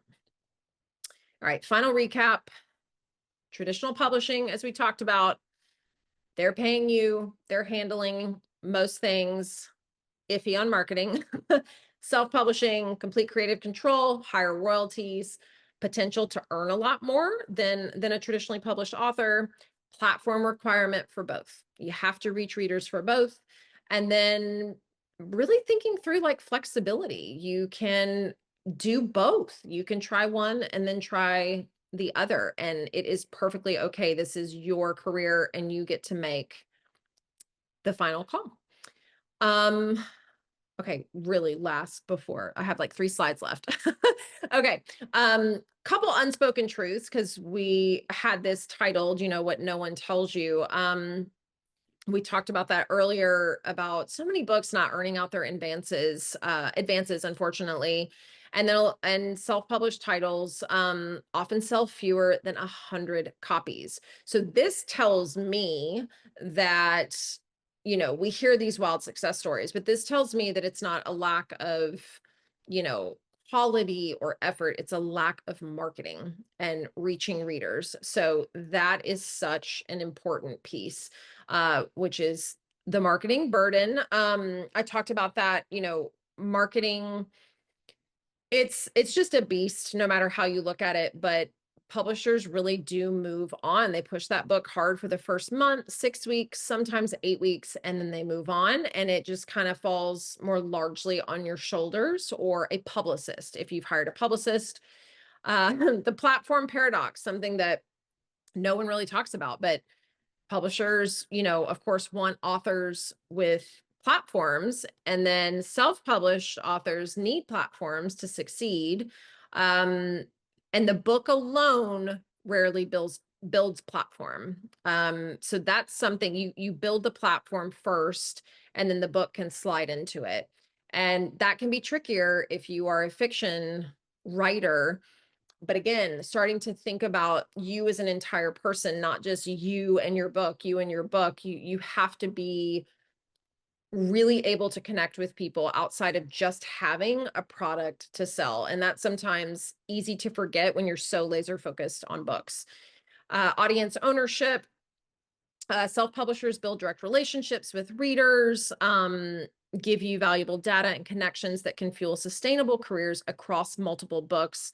I really do think you have a better, I mean, traditional publishing, you can definitely speak to your readers and to your audience, but I feel like you can think outside the box a little bit more as self-published author. Genre freedom, when you're traditionally published, you are going to be boxed into a genre. My first book, I didn't even try to write in a genre. My editor was like, "You're a domestic suspense writer." And then I found myself wanting to like pull out of that genre. When you're self-published, you could write in 5 different genres if you want to, but you do need to think about building a brand and building your platform and what your readers expect. And then community. Writers are such a wonderful group, whether you're indie publishing or traditional publishing, connecting with other authors, asking them questions, asking for their help is just huge. I would not have gotten anywhere without asking questions. And I know it can be a little nerve-wracking, but questions are where it's at, and it's kind of how you learn. Um, okay, how I can help. If anyone is on this path and they're just uncertain, I offer free coaching calls to start to just kind of see where you're at, what your goals are, like what the roadblocks are, where you've been, etc. So that's the first thing to know. I do help nonfiction authors. I pitch to agents and publishers. I do self-publishing coaching. I can do everything from kind of concept to getting your book in the world. I do dev editing, and can help. I'm not a marketer, as we've talked about, but I do like building plans for people. So I can kind of do one-off marketing plans too. So I've been on every side of this. I've just seen kind of every publishing path, publishing success, publishing nightmare. So I am very passionate about helping people avoid some of those mistakes and making the right decision for them. So last thing, remember, this is your story. It's your journey. You get to choose the path. As I said in the beginning, if you want to get published, you can. It's just about picking the right path and being willing to be flexible in this journey, because it is a wild, wild ride. But thinking about what you want your legacy to be, what kind of writer you want to be, and how you want to define success. Uh, and that is all I've got for you. We're gonna get Okay. some fun questions. I'm coming back on Yes. and So we can sure. go through some questions. That was amazing. Oh, Like, yay. oh my God, so much information. Sorry, it's a lot. And some of it I could have like taken some of those slides out. I'm like, oh, this is repetitive, but But it's I just think it's such a, I want to get to the questions because we've got quite a few, but it's such an important decision. So I'm yes, not sure that you can ever repeat the information enough because totally, you need to process it. And what do they say? We need to hear something however many times before it sinks in. I don't know. There's some completely. scientific thing.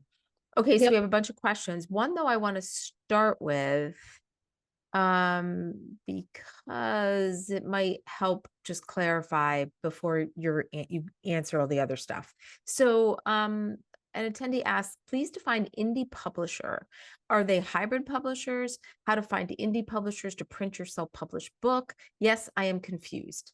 Yeah, so that they're not a publisher. So when you publish your book, if you're gonna self-publish your book, independently publish your book, you have to choose I like to say it's a platform. It's not a publisher, but there are different companies, different websites out there that are going to be the ones who are distributing your book.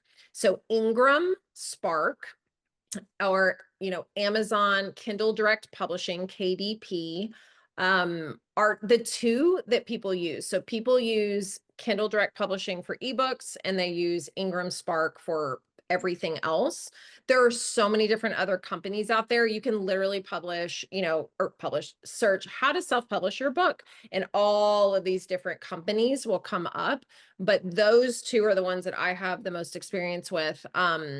And they are technically publishing your book, but you are the publisher.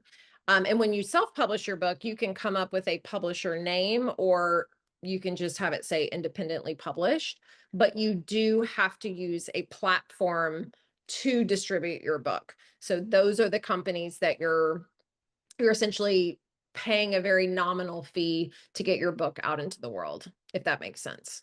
Yeah. So here's a question. I don't know if I missed this, but I don't think I did because I was trying to pay attention. um, if you're self-publishing, do you recommend that people, if they create their own publishing company, that they get like an LLC?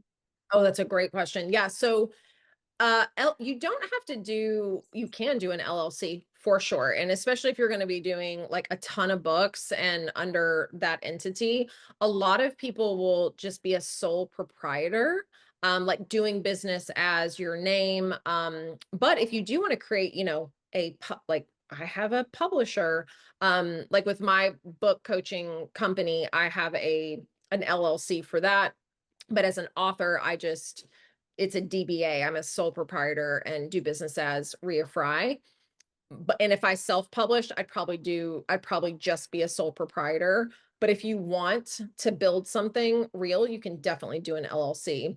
But I would suggest having a business account, business checking, business saving, a tax account. So you're popping, that 20% of that royalty money over. So you just get in the practice of doing that.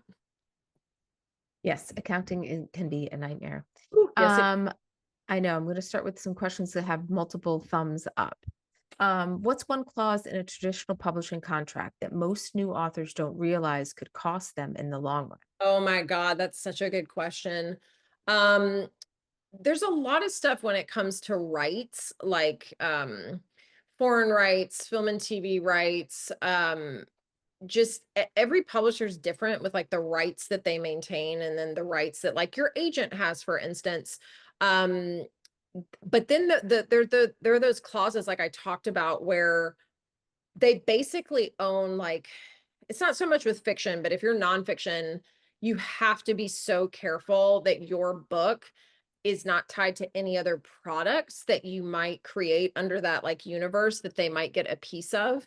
I'm trying to think of like a really giant red flag right off the bat. Yeah, it's usually the rights. Also a lot of people don't know in your contract, typically, if you're signing a publishing contract, it is set up that the money is going to go to your agent, and then your agent has like 30 days or something to pay you your portion.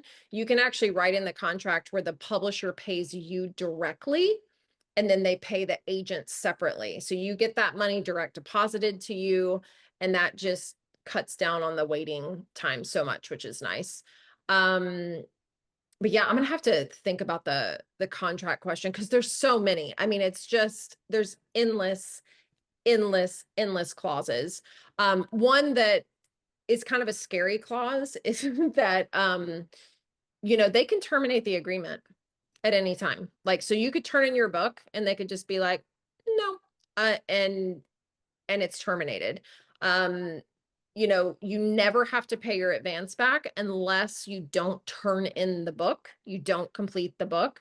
So that's something to know too. If something happened and you cannot finish the book, any money that you've accepted, you do have to pay back in that situation. It's a very rare situation, but also something to be aware of, paying attention to the termination clauses, um, how you get paid, the royalty percentages, all those are really important. And actually, I met somebody at Thriller Fest this last week who does contracts, and I'm gonna Mm. Was get it? her to. Yeah, yeah. I don't remember off the top of my head. I met so Right. many Yeah. people. I haven't gone through my stack of cards, but hopefully we're gonna get her to teach a contract class. Yeah. So, Oh my God. and I have another agent who is interested in teaching a contract class. So we'll get you on. Just So, hang so tight. Are there self-publishers where the print-on-demand quality is equal to traditional publishing? Are there companies to avoid if you really care about that physical end product?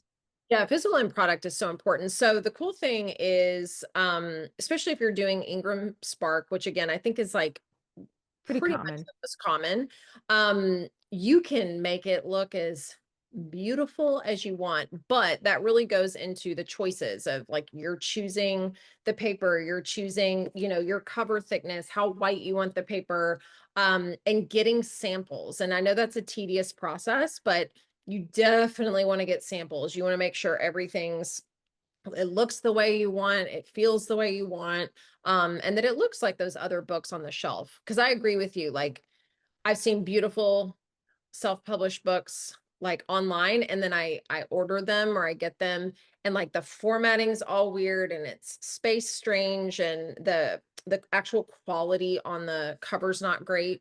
So you have to just get that sample material to make sure that it's up to your standards. Yeah, and even I would even say that with hybrid, like there, Yeah, for sure. I know people who've done hybrid where they get their author, their advanced copy and it's formatted like you would format a blog. Like it's not everything is like lined on the left, nothing's indented, there's Yes. spaces between paragraphs. I'm like, I see that a lot actually with self-published yeah, books, and I don't know if every reader cares about it. It's very I distracting care. to me. I care too. So, just really, and that's why the formatting is just very important. Yeah. Um, and I will say I'm going to put a link in for your the recording email. Karen Richardson taught a really great self-publishing class, nuts to bolts, robust. Look, if you like this session with Ria, how robust she was, Karen's the same way. So much information, and we have it on demand. I want to get her to do it again, just in case Awesome. some things have changed, but it's still a really great place to start if you're thinking about it. Lots and lots of resources she gives you. So, what are some suggestions you have for marketing your novel when traditionally published, and how do you get yourself out there? And that depends if on so many things. Like number one, like I said, what do you actually enjoy doing? Do you like speaking? Do you like being on social media? Do you want like what kind of touch point do you want with your readers? I think actually when I started out, I started going to a lot of author events at bookstores and introducing myself to other authors and saying like, "Hey, I'm working on a book," or I would offer to be a moderator for book events as well because I've been in the book industry a while, but I wanted to establish these relationships with these authors and actually ask them what worked for them when they were debut authors. And like when I started, Instagram just wasn't as saturated. So that did really well for me when I started. Like I started connecting with readers of the books that I liked and other authors and any sort of book accounts and going to conferences to establish potential readership first. And then like I love podcasts. So pitching myself, like coming up with pitches, figuring out what podcasts, pitching myself to them. But this depends if you're going to be traditionally published and actually have a publicist to help you with marketing, or if you're starting from scratch, and whether you are nonfiction or fiction. The person who asked that question, are they fiction? I'm assuming most people are fiction, right? Yeah, I Um, don't know. yeah. Um, So, and I I like going on other authors in my genre or potential genre. I go to their websites and I actually look at what they're doing marketing wise, like what they're doing for press, what they're doing for their tours. And then I'm either like, no, I don't want to do that. Or I kind of take notes to see what works best. I'm very old school. I love having a newsletter to kind of share behind the scenes with what's going on in my writing world. Um, versus doing all that on social media and mhm. building your list. You get to talk to your readers directly. You get to share maybe some bonus chapters and um, really thinking about like what you can offer your reader versus how can I get someone to buy my book. I think it's a better way to approach it, but really, really figuring out the types of things you want to do first and building out a plan from there. And I also, there's so many different social media platforms Yeah, so that many. your email list is a consistent thing. So when Mhm. people, like if you were just relying on X and then all these people left X, then where are your people? Don't own But those. your email list, you've got them. I did notice at Thriller Fest, almost everybody was just sharing Instagram. Yep. Like, it seems to be one other thing about putting yourself out there is, query those, websites to put to write an article about, whatever your publishing experience, your whatever. There's a lot of websites, writing websites that you can query. You'd be surprised how I was the editor-in-chief of Script Magazine. I worked at Writer's Digest. I'm editor-in-chief of Pipeline Artists. You should be surprised how, I don't know if I want to use the word few, but few queries people will send in. It's like they feel Yeah. like they couldn't possibly do it. Well, just try, like pitch an idea, and just give it a shot, because those are things. And just saying. And also remember when Ria was saying about going to conferences and stuff, writers are probably your biggest readers. Oh yeah. Yeah. I mean, Right. yeah. Yeah. For Right. sure. And yeah, you just never know who you're gonna come in contact with. And just, yeah. I mean, and marketing it's a living, breathing thing. I mean, and it's hard to figure out, especially now. Like the landscape has changed so much, even since I came out years ago. So finding places that aren't so saturated, or a lot of authors are doing the same things they used to, and they're just not getting a return, or it's not translating to sales. So do you want to sell books? Do you want to reach readers? Do you want to hit some cool lists and get some cool, press? And whatever that goal is kind of going to dictate what you try. I wish there was just like a one, this is what you do, and this works every time. Yeah. Um, it would be fantastic, would it not? Right. So we're already at 9 o'clock. So I want to do some speed answers. Um, what are the markets like in North America, United States and Canada versus the UK and the rest of the Yeah, I world? mean that's a great I have some Canadian author friends. I mean, US is I feel like a little bit more dominant with traditional publishing, but I mean UK is great, Canada's great. And oftentimes when you're in the UK or Canada, you can also get, a US book deal on top of it, which is wonderful. So those markets are strong. I feel like US is kind of the strongest though. Yeah. The traditional. How has the publishing landscape evolved in recent years, and what emerging trends should authors be aware of when making their publishing decisions? Yeah, it's evolved a That's a lot. 2-hour question. Yeah, right. That is a course in and of itself. I mean, it has changed in that I feel like a lot of the big publishers are still relying on their power of distribution to showcase their, like why they're so great. But so many readers aren't buying in bookstores. They're not physically going to buy books. So publishing has shifted, and then a lot of people are buying on Amazon. And Amazon has a traditional publishing arm and have taken a lot of the big five writers. They brought them over to Amazon, and they are doing things differently. They pay their writers pretty well. They're the ones that pay monthly with royalties. They pay your advance in halves, and they really push ebooks. They push ebook sales. So I'm seeing a lot of publishers, they're not really going to that model, but Amazon's kind of dominating a big part of the space.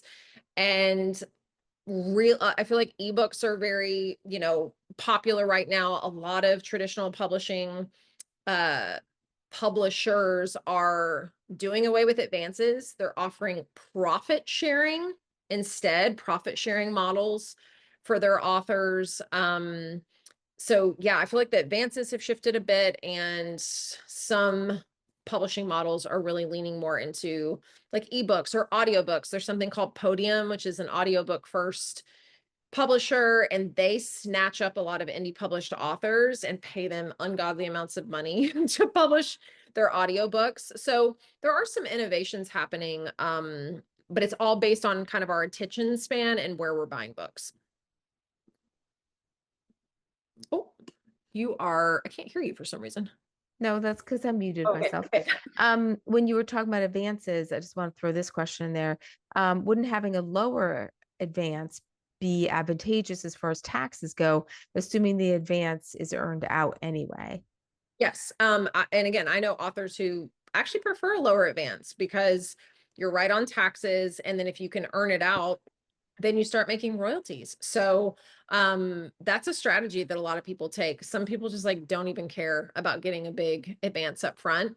And if that doesn't matter to you, like it can be a smart strategy because you have a better opportunity to earn out with a lower advance, and your publisher will oftentimes be happier and look at your sales as more of a success. That was a great question, David. I've always wondered the same thing. Um, I want to move to bigger publishing houses. I write nonfiction, 10 books with traditional publishing, three self with Amazon. Traditional advances I've received have been between 10 and 16,000. My books sell 5 to 15,000 copies, all still in print. I have about 30,000 social media peeps. I want to move to larger houses and bigger advances. I got an agent to try that. They wanted 50K so on social media, 50,000 followers on social. I had to go back to small houses and lower advances. What's the trick? And Yeah, like you were saying, is that more the amount of socials, more with the her non Randy's rather nonfiction? yeah, it's so that's so right on. Like when I ask agents, because I talk to agents all the time, and I'm like, listen, you care about the numbers. What number do you want to see on social media? And they do say 50,000, but we're really seeing that does not translate to sales. And having 30,000 or even having 50,000, what they're really looking for, I think, more than numbers is just engagement. And as everybody knows, if they're on social media, the algorithms are all over the place. And I don't feel like people are getting as much engagement as they used to, but you can absolutely get around that. Like Randy, you could totally with your good sales track record and 30,000 social media peeps, I don't know. I feel like maybe it wasn't the right agent for you because that's very strong and you 1000% should be able to land a deal at one of the bigger houses if that's what you actually want. Doesn't taking a higher advance make the publisher more likely to put marketing effort in? You would think so, wouldn't you? Yes. Yes. I have a client, she made like 150,000 her first book and was like, "Oh my God, it was a lead title. I've been a lead title." And I'm like, "Oh, they're going to move heaven and earth." And they did, for my client, they did nothing. Like when I say nothing, I mean zero. So sometimes, yes, you would think that like they want to recoup their investment. So they're going to invest in their time and resources. And sometimes they do, sometimes they don't. So again, that's why asking those questions, what are you guys planning to do? What is expected of me? How can we work together? That's really important to know up front before you sign on the dotted line. I think you already answered this question as yes, but if you self-publish, do you have complete freedom in choosing the price of your book? Yes, as far as I know, with like Ingram, Spark, and there might be some, platforms that you use where they set it, but any published author I've ever worked with, you've been able to set the price point. Should you get a lawyer prior to publishing? I say yes. I mean, an entertainment lawyer at least to look over contracts, or someone who, might be well versed in contracts and just asking if they can look at it. But your literary agent, once you sign with them, they're really there to help you with the contract and help negotiate that, point out red flags. Sometimes your literary agency will have an entertainment lawyer on hand, so that's good to know too. So you don't have to necessarily shell out money for that.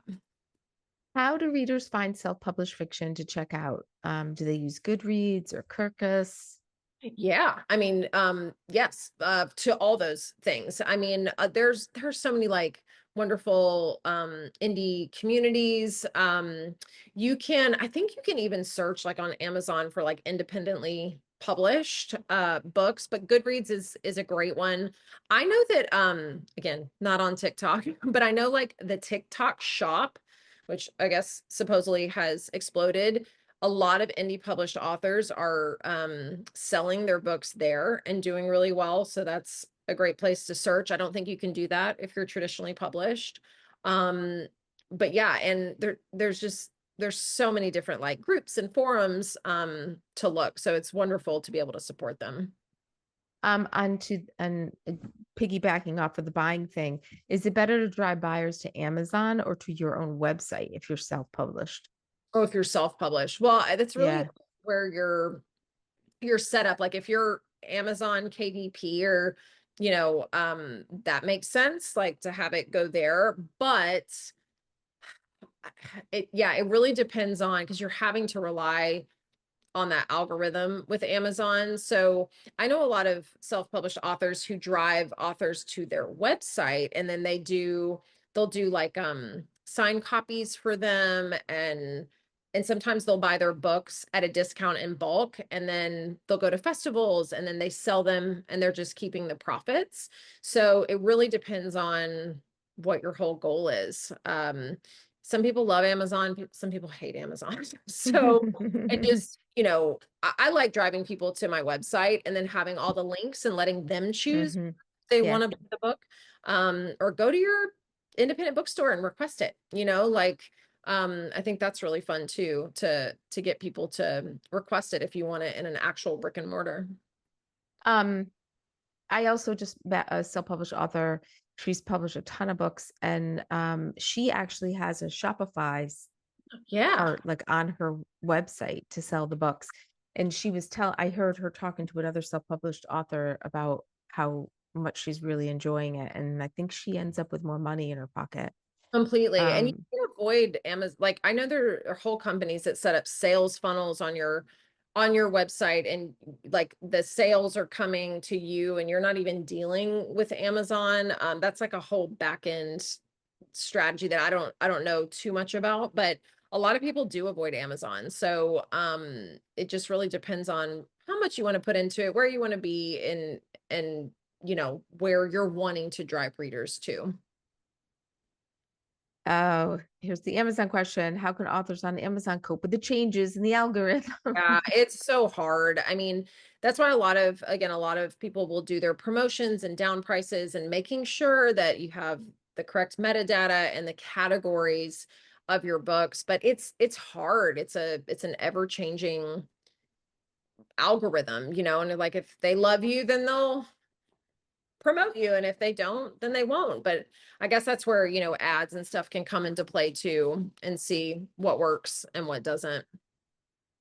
What about adult humor comic books? Is there anything you'd highlight as different or unique about them? Well, yeah, adult humor comic books. I love that. That sounds so unique. I mean, and that's a That's a God, whole other thing. You've got to get an illustrator. Like, I mean, comic books are very expensive to create. completely. And that's Um, something really good to think about too. If you're self-publishing that, thinking about color illustrations and like yeah, there is a printing cost. It's print on demand, but it's still a printing cost with all of that. I know comic book creators often use something completely different. Like they don't do Ingram Spark, they don't do KDP. I think there's like a whole little world that comic book creators use. That's not my area of expertise, but I do know there are great groups um for that. We just went to and took my daughter to Comic-Con here in Nashville, so I learned a whole lot. yes, and we also have a comic writer who I met at Comic-Con in New York a couple years ago, and he teaches a great like writing for comics session for symposium. So Nancy, I'll stick that link to that in the recording email in case any of you guys are curious about comics. Um, Here's an agent question from Nancy as well. How do you find literary agents that would market a YA historical fiction book to libraries and museums? Would those places consider a self-published book? Yeah, libraries. I don't know about museums. Usually if you want to establish a relationship with libraries and or museums, that is going to be you, like making that ask, talking to the right people, or emailing even. You can come up with like a really lovely letter or dropping off your book, with a letter in it. establishing a relationship with the head of those places. But yeah, it's amazing. It's uncomfortable to ask, but it doesn't hurt anything to ask. But No yeah, one ever died hearing the word yeah. no. Um, and again, museums, I'm not as sure about, but libraries for sure. Yeah, and my guess is the museum ask was because it's historical fiction, Yeah, so which is perhaps such a cool idea. Like that's a really neat marketing idea, and what a yeah. wonderful place to get your book You in. know where you know where else you might if you're self-published and you've got historical fiction, maybe some antique shops would carry it. My God, yeah, you guys think so outside the box with you want your books in a place where maybe there's not a gazillion other books. So that's why I love thinking local too, like in your community, where could you maybe have your books, like in a coffee shop or Hmm. a hair salon or something that even is thematically goes along with your book. I'm terrible about that, about like asking and going in. I get really weird. I'm like, but it's such a good idea because that will stand out. I happen to have an antique shop, but people who Yes, come you in do. there love history. They love, stories about history. I mean, a lot of times historical stuff, you can't make that stuff up. It's so crazy. I Completely. also write historical fiction. So, um, and can you give us some example of how to budget for marketing? Yeah, I mean, depends on what you're wanting to spend your money on. So ads, I know that a lot of people will spend 5 to 10 bucks a day, cap it at a couple $100, just, trial and error. Now marketing is different than publicity. So if you are wanting to budget for hiring an outside publicist, like I said, that is usually 10 to 15,000. When I was debuting, I decided I wanted to hire a hotshot publicist. So I did a bunch of like book coaching and editing gigs to make the $20,000 to pay her. So I knew that going in. I knew how much it was. I knew what I was going to have to do, and I did budget accordingly. Um, but I think just figuring out first, like, do you just want to maybe try some ads? Do you want to do in-person events? A lot of times publishers aren't really paying for book tours anymore unless you are a kind of top level author. Sometimes they will, but that cost is usually on the author. So think about that too. If you're wanting to travel and do some events, that's going to be a cost. It will be a write-off, but really thinking all of that through. Yeah, and there's in at Thriller Fest last week, there were book influencers, like Instagram influencers and stuff roaming around. And I'm like, whoever thought that would be a job? Like, like, I'm sorry, I feel old. I'm like, Oh, I was like, what? They pay you yeah, for that? it's wild. It's just Yeah, wild. it's wild. Can you mention some self-published authors who are being successful in their marketing efforts? Maybe we can stalk them. The Yeah. stalking part I added, not God, what are the two women that I was just talking about? And I'm gonna like totally blank on their names. I'll have to send them to you, Jeannie, because when I talked to them, I was just like, wait, what? But like I mentioned, JT Ellison does really well. Geneva Rose, who was, I think she just hit #1 on the New York Times bestseller list. Mm, But she was, I think she started as self-published and then went traditional, and then I think sometimes she self-publishes as well. But I would suggest going to Podium. I think it's Podium Entertainment. Search that.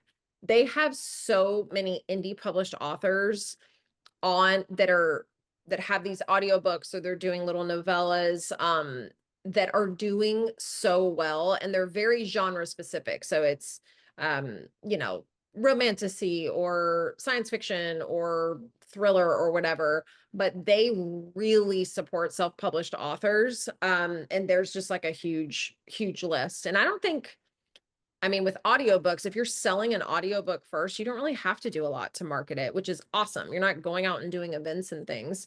So yeah. that's really cool too. Okay, we've got 4 questions left and I want to get through them. For self-publishing, should you ask authors in relevant fields to blurb your book? 100%. Yes. And if you are nonfiction, people in your industry, people that are, that it's in that genre for sure. For fiction, you want to pick people that, like if you're writing a women's fiction book, then you want to look at other women's fiction authors. And listen, authors are so busy, like asking for blurbs is tough, but you would be shocked at how many people are like, yeah, sure, I'll read it. Every blurb I ever requested, I like sent an audio message on Instagram and was just blown away. This was back in like 2017, but blown away by their willingness to read my unknown book. So definitely want to kind of look at other authors in your genre for sure. Cool.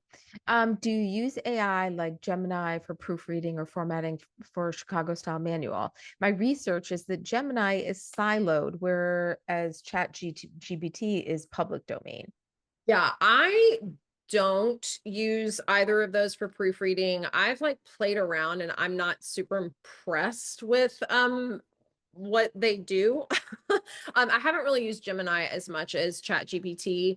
I always kind of rely on human proofreading, but if they're for specific like novels and if I could trust that it would do everything that it needs to do 100%, I haven't seen the proof in that yet. Like, if I need ChatGPT to like read something and proof it, I haven't had luck with that. So, but I'm sure that's coming if it's not already. But again, Um, oh, go ahead. and yeah, and I also, so here's, I mean, this is a whole AI conversation, but if Definitely. you feed your entire book into it, is it also going to be learning off of your book? Are you almost like volunteering it? Yeah. I mean, Right. it's a machine that you're feeding. And I think that's the thing. Like, I don't have that trust for that. Like, I don't want to give it my Yeah. book or my client's book. But I do think that there are some things out there that will like proofread and fix typos and errors and things like that. But I tried it with like a dummy book and it did not do it, like Mm. mistakes, and it did weird things with the formatting. So I was like, no, this isn't where it needs to be yet. So Because I've heard of a few people who feed the book yeah. into ChatGPT to give spit out a synopsis. Not that they're going to use that synopsis when they query, but it gives them one to start with, or they use it for the synopsis for just seeing like, does my book make sense? Like, do the plot points make sense? But then the question was, but did I just feed Yeah. it my book? Like, You it's like, fed it oh dinner. shit. Like, oh, exactly. Okay. Are there certain genres that do particularly well in the indie space? For example, do middle grade or YA readers, do they prefer indie, or are they or their parents still seeking traditional? Yeah, no, I think indie can do well in any genre. I mean, I think genre is kind of where it's at. And we do see trends like the romantasy, dark romance, still thrillers, like actual genre fiction tends to do well. YA is, it was like so great. And then I've heard from some of my YA friends that it's struggling a little bit, but I mean, it still sells. So I would look at others, see if you can find other indie published authors in the genre that you're wanting to publish in and just kind of like peek around, see how they're doing. How they're selling and kind of do your due diligence there. Hmm. Here's a loaded question. How difficult is it to get a Deal. film deal for an indie published book I mean, it just or any book? well, for any book, but if your book would have to do, I think to actually land the deal, um, a book that sells really well, that's done really well, that is getting some sort of attention. But I think it really depends on getting a film and TV agent first, which you would pitch just like getting a normal literary agent. And again, you could do that before the book comes out, but if you really have established sales or it's got a ton of reviews or, I think your chances go up. But it does happen. Again, I was talking to the editor at Podium. They were talking about indie book after indie book that did so well. They got a traditional deal. They got a film and TV deal. Like those are such fun stories. And as I was listening Hmm. to it, I was like, literally, what am I doing with my life? Like, because these indie published authors are just, they're doing really well, which is so which fantastic. is great. I mean, even at Thriller Fest, there were a lot of indie authors, which was really wonderful to see. It's Wonderful. not just this tiny little bit, and I love to see them there. Like, Yes, you they belong know, with, there. Like, yeah, with posters of their books and, they did signings and stuff. It was great. amazing. Well, Ria, this was really lovely. But Thank you all so bef- much. before y'all go, I just want to tell you about what we've got coming up. So, if you liked this one, by the way, Ria has another one, from draft to deal. What really happens after you finish your book, and that one is on July 15th. But next week we have, or maybe it's the week after. I don't even know what day it is anymore. um, Lee Jessup, for the screenwriters out there, if any of you are screenwriters, she's got one, creative strategies for the changing screenwriting landscape, and then Ria's on the 15th. And then on the 23rd, we have Chantal and Yasman, who's an editor at Simon and Schuster's newest imprint, the one that is doing like audiobooks. And she's leading a session called The First 50 Pages. And then on August 6th, we have Logline Workshop, which a lot of people think of loglines for screenwriters, but logline is like that quick little 1 or 2 sentence pitch about your book, which is really good for novelists to have too. So it's not just a screenwriting event. And that one is a workshop. We do it live. We don't sell the recording. We only offer it like once a quarter. And Meredith is amazing. And you get this like killer PDF too. So thank you, Ria. Thank you so much. Thank you for all your questions. Yeah, and my door's open if your question didn't get answered. Sweet. And I'm going to put Ria's link to her website in the recording email, and then all of her info is on there too. So thank you, everybody. Thank you so much.